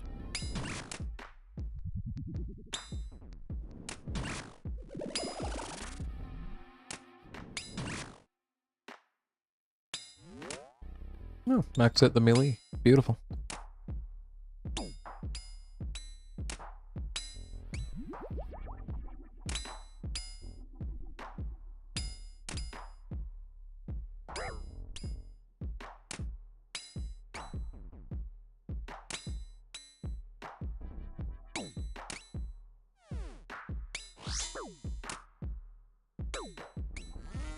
Honestly, that's probably about, well, maybe not the best time I've ever had. I was going to say that's the best time I've had on those in a while, but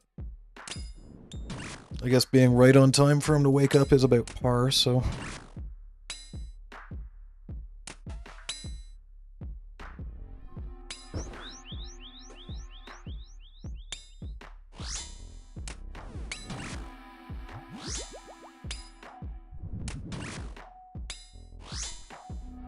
Okay, my summon, or my thrall rather, is desummoned itself. It's actually good. What I don't want to have is a situation where there are flies on me and I take Kephri down all the way through its HP bar. That is a bad situation. We do not want that. That will result in us getting stuck in that small enclosure over there, probably. So I've had the thrall do that to me once. And it's never going to do it to me again.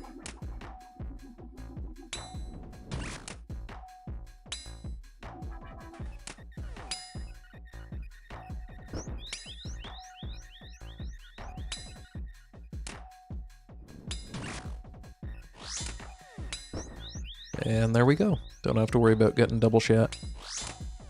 Or William Shatnered.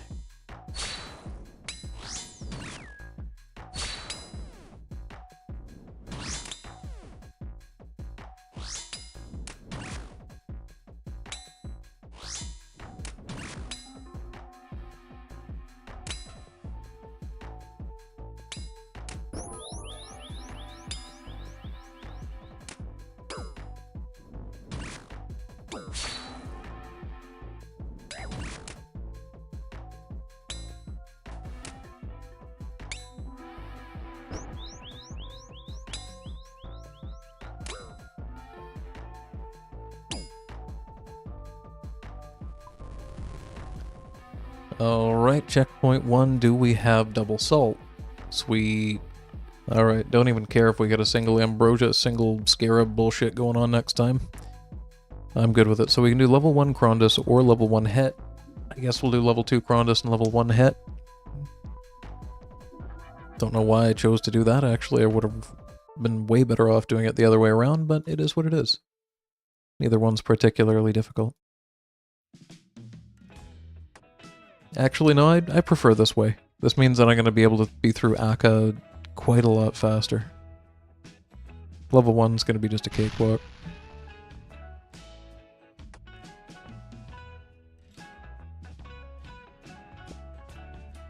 Oh, come on. Summoned it underneath of me. That's not fair at all.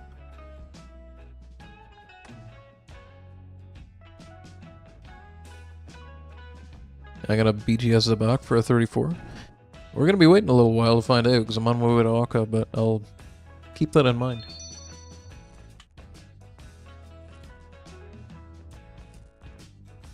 I'm not super thrilled to be going into Akka with 80 HP instead of 99. Usually what I like to do is try and Kara spec as late as I safely can in this fight, as long as I don't take any unnecessary damage. Usually that's in the last 20% right before the snowball phase.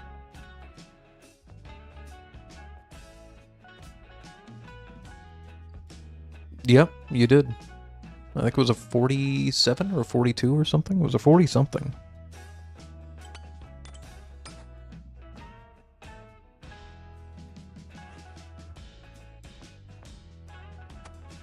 Alright, inventory's ready. Prayers are on. Thrall is summoned. Let's do this.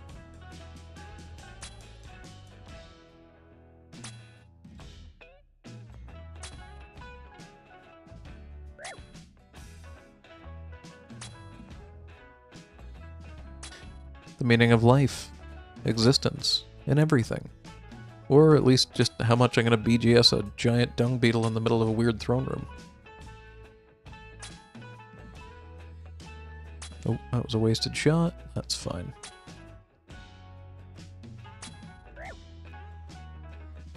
Nice, we got 2 really big hits with range.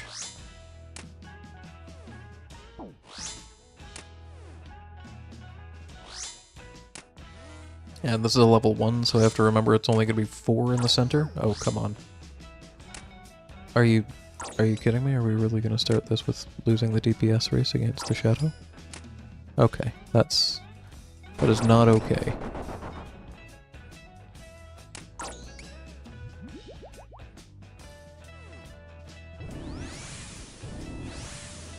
So we got red, white, yellow, white.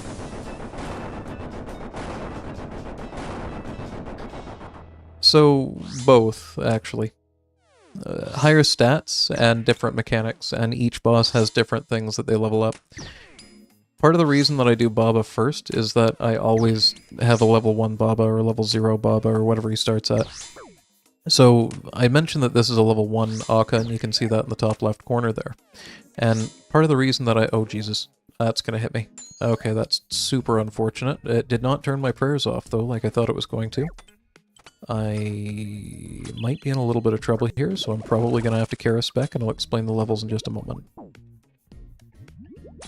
But I'm going to wait to see if I lose this DPS race if I can. Because if he does the center... Oh yeah, okay, that's really in my favor. Yellow, black, yellow, black. So a level 2 Akka will do 5 of those center attacks, and a level 1 Akka will only do 4 of them. And every other level, usually, will sort of promote a boss to having a new ability. In Zebak's case, it switches from being, I think at a level 1 it's 3 individual openings when you do the wave attacks that you can run through. And on a level 2 it becomes 2, and on a level 3 and above, maybe it's 4 and above, it becomes 1. Not 100% sure.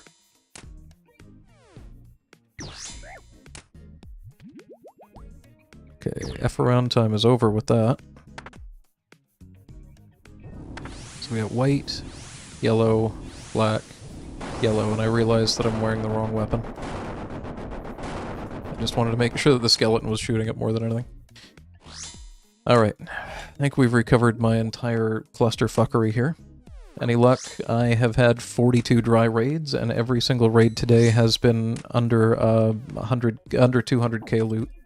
And I'm currently meleeing Akka while he's running prey melee, so no, not a whole lot of luck.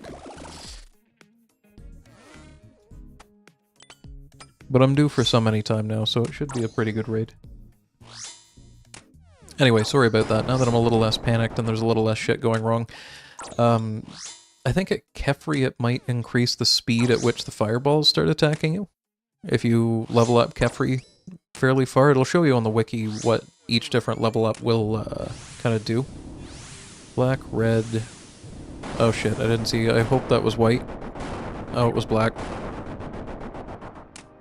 That's fine, we'll have another Kara spec in a second here anyway. I've been just completely dicking this up.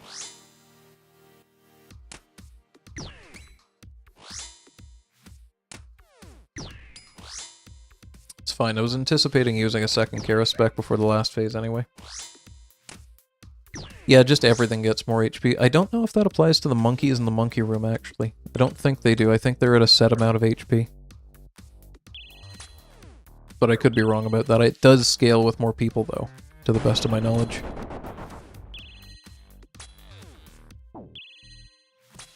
Alright, get ready for the everything way switch into a double prey pot attack and a melee thrall, and then try not to get damaged. There we go. And I'm just going to step off and back. I couldn't tell if that was going to hit me or not. Okay, we should be good here.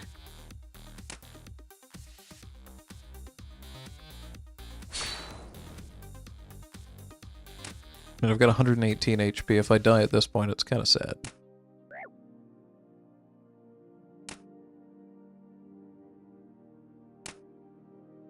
Oh, I was hoping that would kill him. There we go.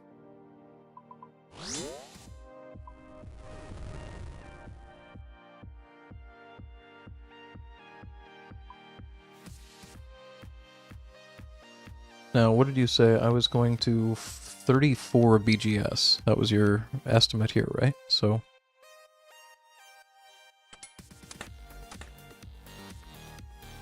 let's see how we do.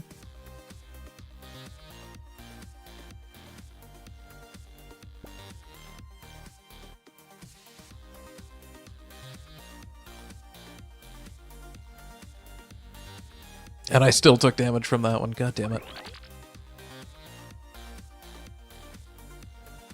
I usually just run through those and ignore them, but I've been trying to mess around and see what I can learn about them as far as avoiding damage, and so far not a whole hell of a lot. Is that a one-shot? I think that's one off. Yep, there we go.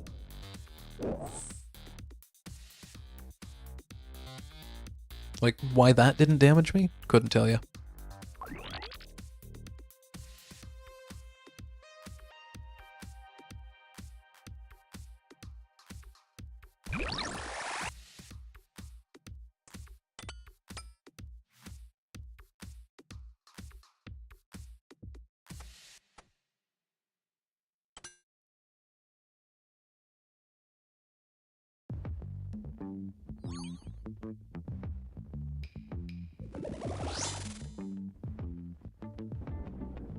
Nice. 70. I don't even need to do this, but just on principle. There's a 28. 98 damage off of those two specs. Jesus Christ. Can you say zebak speedrun?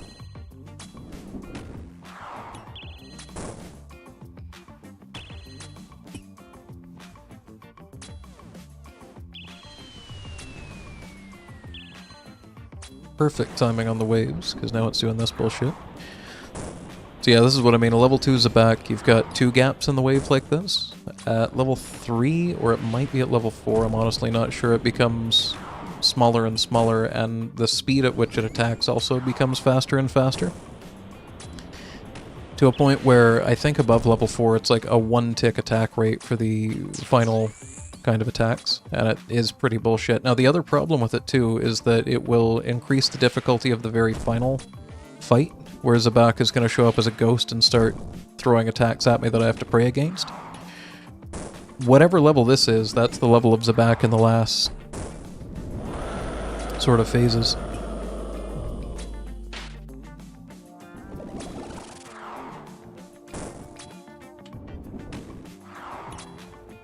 Okay, just back-to-back 51, so this is going to be quick.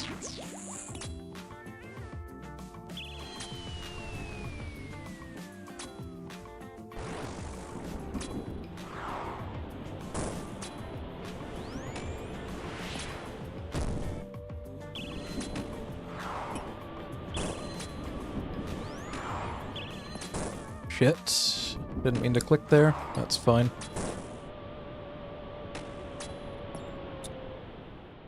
That's less fine because I'm kind of not in a great place, but I can get all the way to here. And then push this.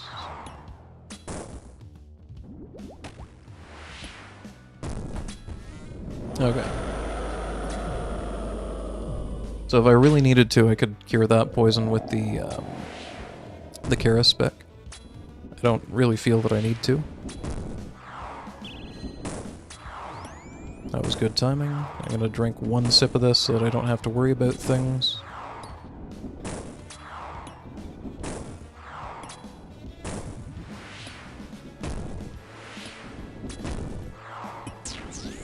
Nice. Managed to switch just in time to avoid the damage from the blood barrage. And we should be just about done any second now.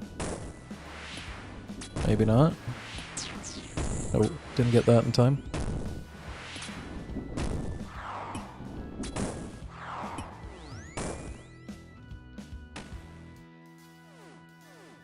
The blood barrage is a lot worse when you're in a big group of people. Somewhat obviously. But I've seen him get like 200 HP back in a really bad situation. Yeah, I should have crushed that partway through anyway. Gonna do that. Alright, did we get 1 ambrosia or 2 ambrosias? Do I get to be sloppy? Oh, I get to be sloppy and stupid. It even gave me 3 Eladinis. Yeah, this is gonna be an easy raid. This is the kind of raid that I signed up for. None of the Shadow Legends bullshit.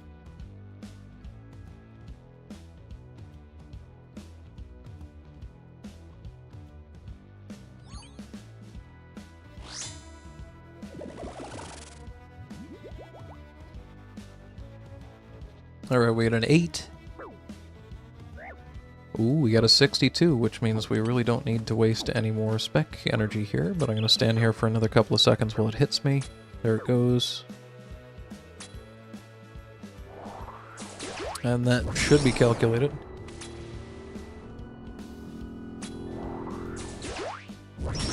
So that I don't die. Wouldn't that be embarrassing if I was wrong and just 69 HP on a 315 was too low? I'm pretty sure that leaves me 3 HP. I'm at 70 now anyway, so it's definitely fine. It does kind of scare me every time though, seeing this happen. God damn. Does that mean we've got to go through this whole yellow one still, though? No? Okay. I need to consume this, move this here, and attack. There we go.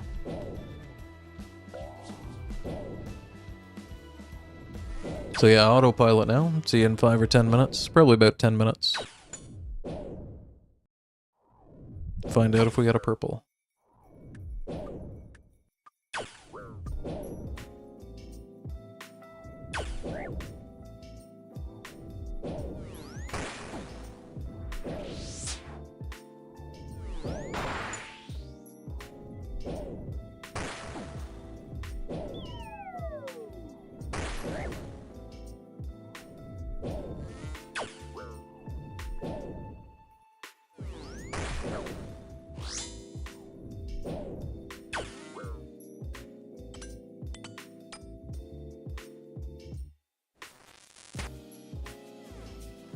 Alright, I think that's a 6.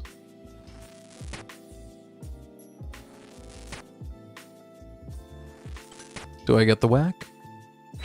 I get the whack. I mean, we've come this far, I might as well do the 3 down and get the extra points, but it's nice to have the option.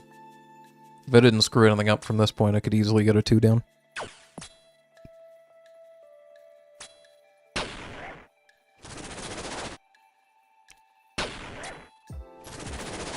Oh.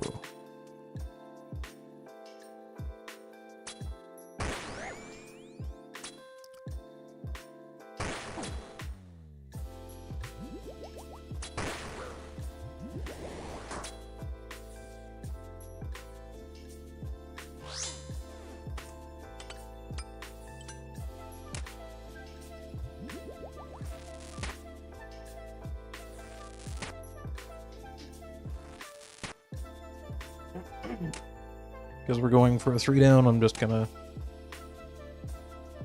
continue whacking it here. I'll save the spec for all the BGSs that I'm gonna try for on the next one. switching back to Mage, drinking one of these, and we're all set. Matter of fact, I'm going to drink one more yellow pot. So I think he's going for Thunder Skulls, of course he is.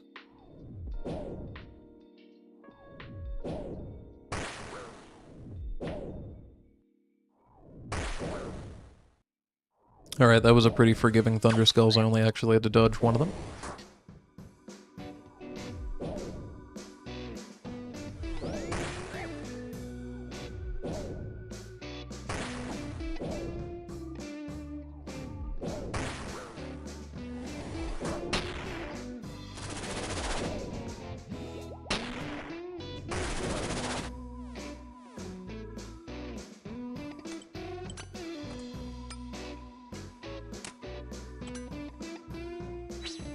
I have a minute and 8 seconds on the adrenaline. I'm almost at 100% spec, so I can literally run in and do 4 BGS specs right now. That's hilarious. I might. You know what? I'm gonna. I bought the whole sword. I'm gonna use the whole sword. Even if the first one's already a 47. Plus a 7. 54, 0. And 67, so over 100 damage with it. Not that it's actually helpful to have done anything past the first one, but hey, I bought the whole sword. I'm gonna use the whole sword.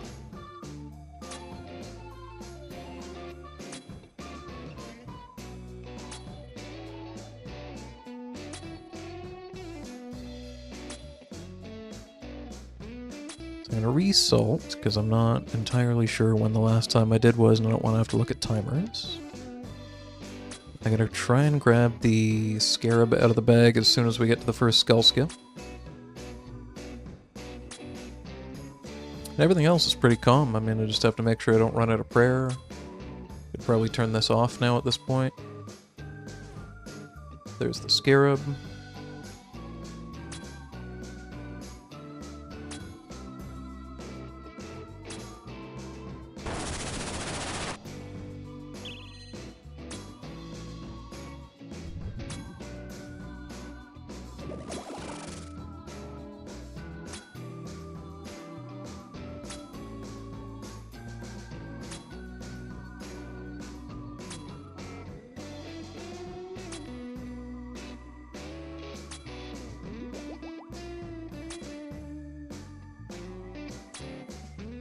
Coming up on 60% anytime now. I thought I would have hit that. Never mind. Just as I say that, I whiffed 2 of my attacks. That's just the way it goes. 62, 60.7. It's usually pretty consistent. That'll do it. And that one actually landed. 56.4. Damn. So we pray against 1, then start clicking.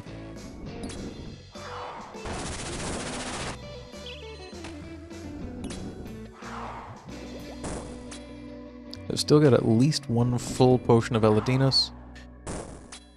And I think 3 sips of Ambrosia, so we are just full on prayer at this point, so I'm not going to worry anything about leaving rigor on.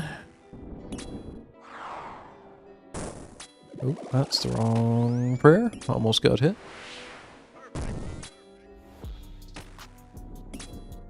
So far so good though. 40% incoming, that should do it. So we dodge 1 rock. Double check the prayer, it's mage. Second rock auto dodges and we're back in business.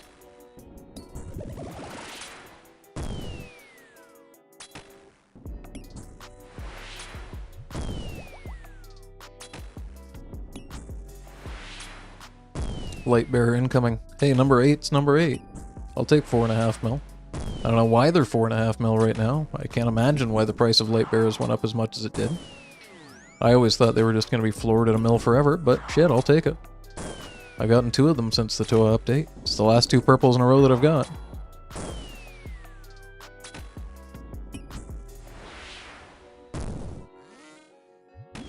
Okay, I'm finally getting a little bit low on prayer. We dodge 2 rocks, we start clicking.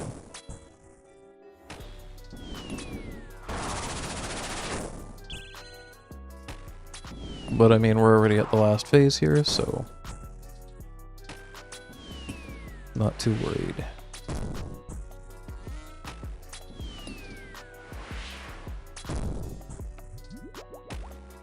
Oh, never mind, that potion's not empty, I just didn't click resupply.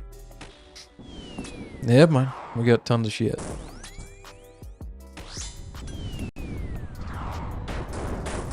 Okay, I think I hit an 11.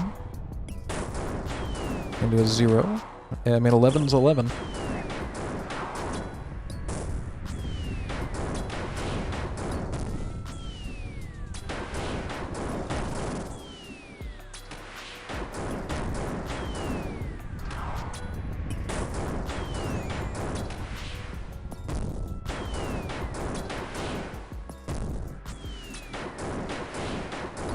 Crap. Didn't see the lightning.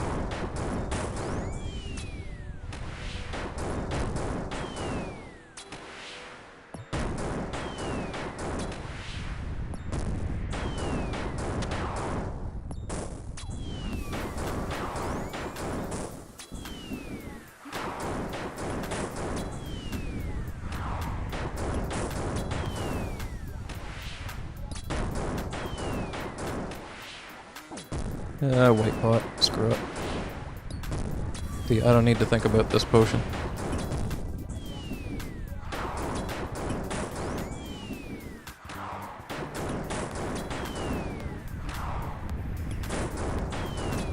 Alright, we're last rower.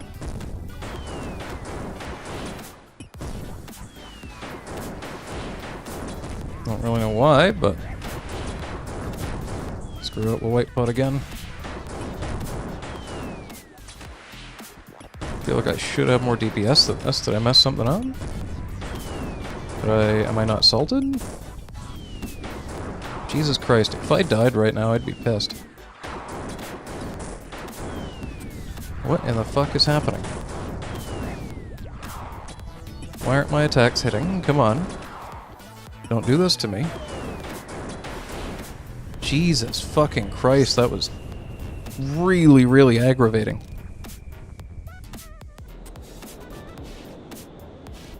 I would have played that a lot safer if I thought that was going to be a 40-minute last row horseshit situation there. Ugh. Alright, we got a chest today that was over 200k. That's crap, but at the same time, it's better than double. That's more than double every single chest that I've opened today. My dry streak is now at 45. And at a morbid curiosity, we were getting about 25,000 XP per hour in defense. I don't know when I last reset this, but apparently I've gained 700,000? That must have been multiple days. There's no way that was today. That just doesn't make sense. Anyway, I'm going to take off. That was the final raid of the day. Unfortunately, as with every single raid that I've run the last little while now, it's ended in some disappointment, but at least it was nice to go out on a half mil instead of another 125k or something like that. If you've enjoyed the stream, or if you're watching this in the VOD form, then don't forget to like it if you've enjoyed the content, subscribe if you want to see more, and I guess see you next time, and maybe someday I'll actually have a stream schedule. We'll see.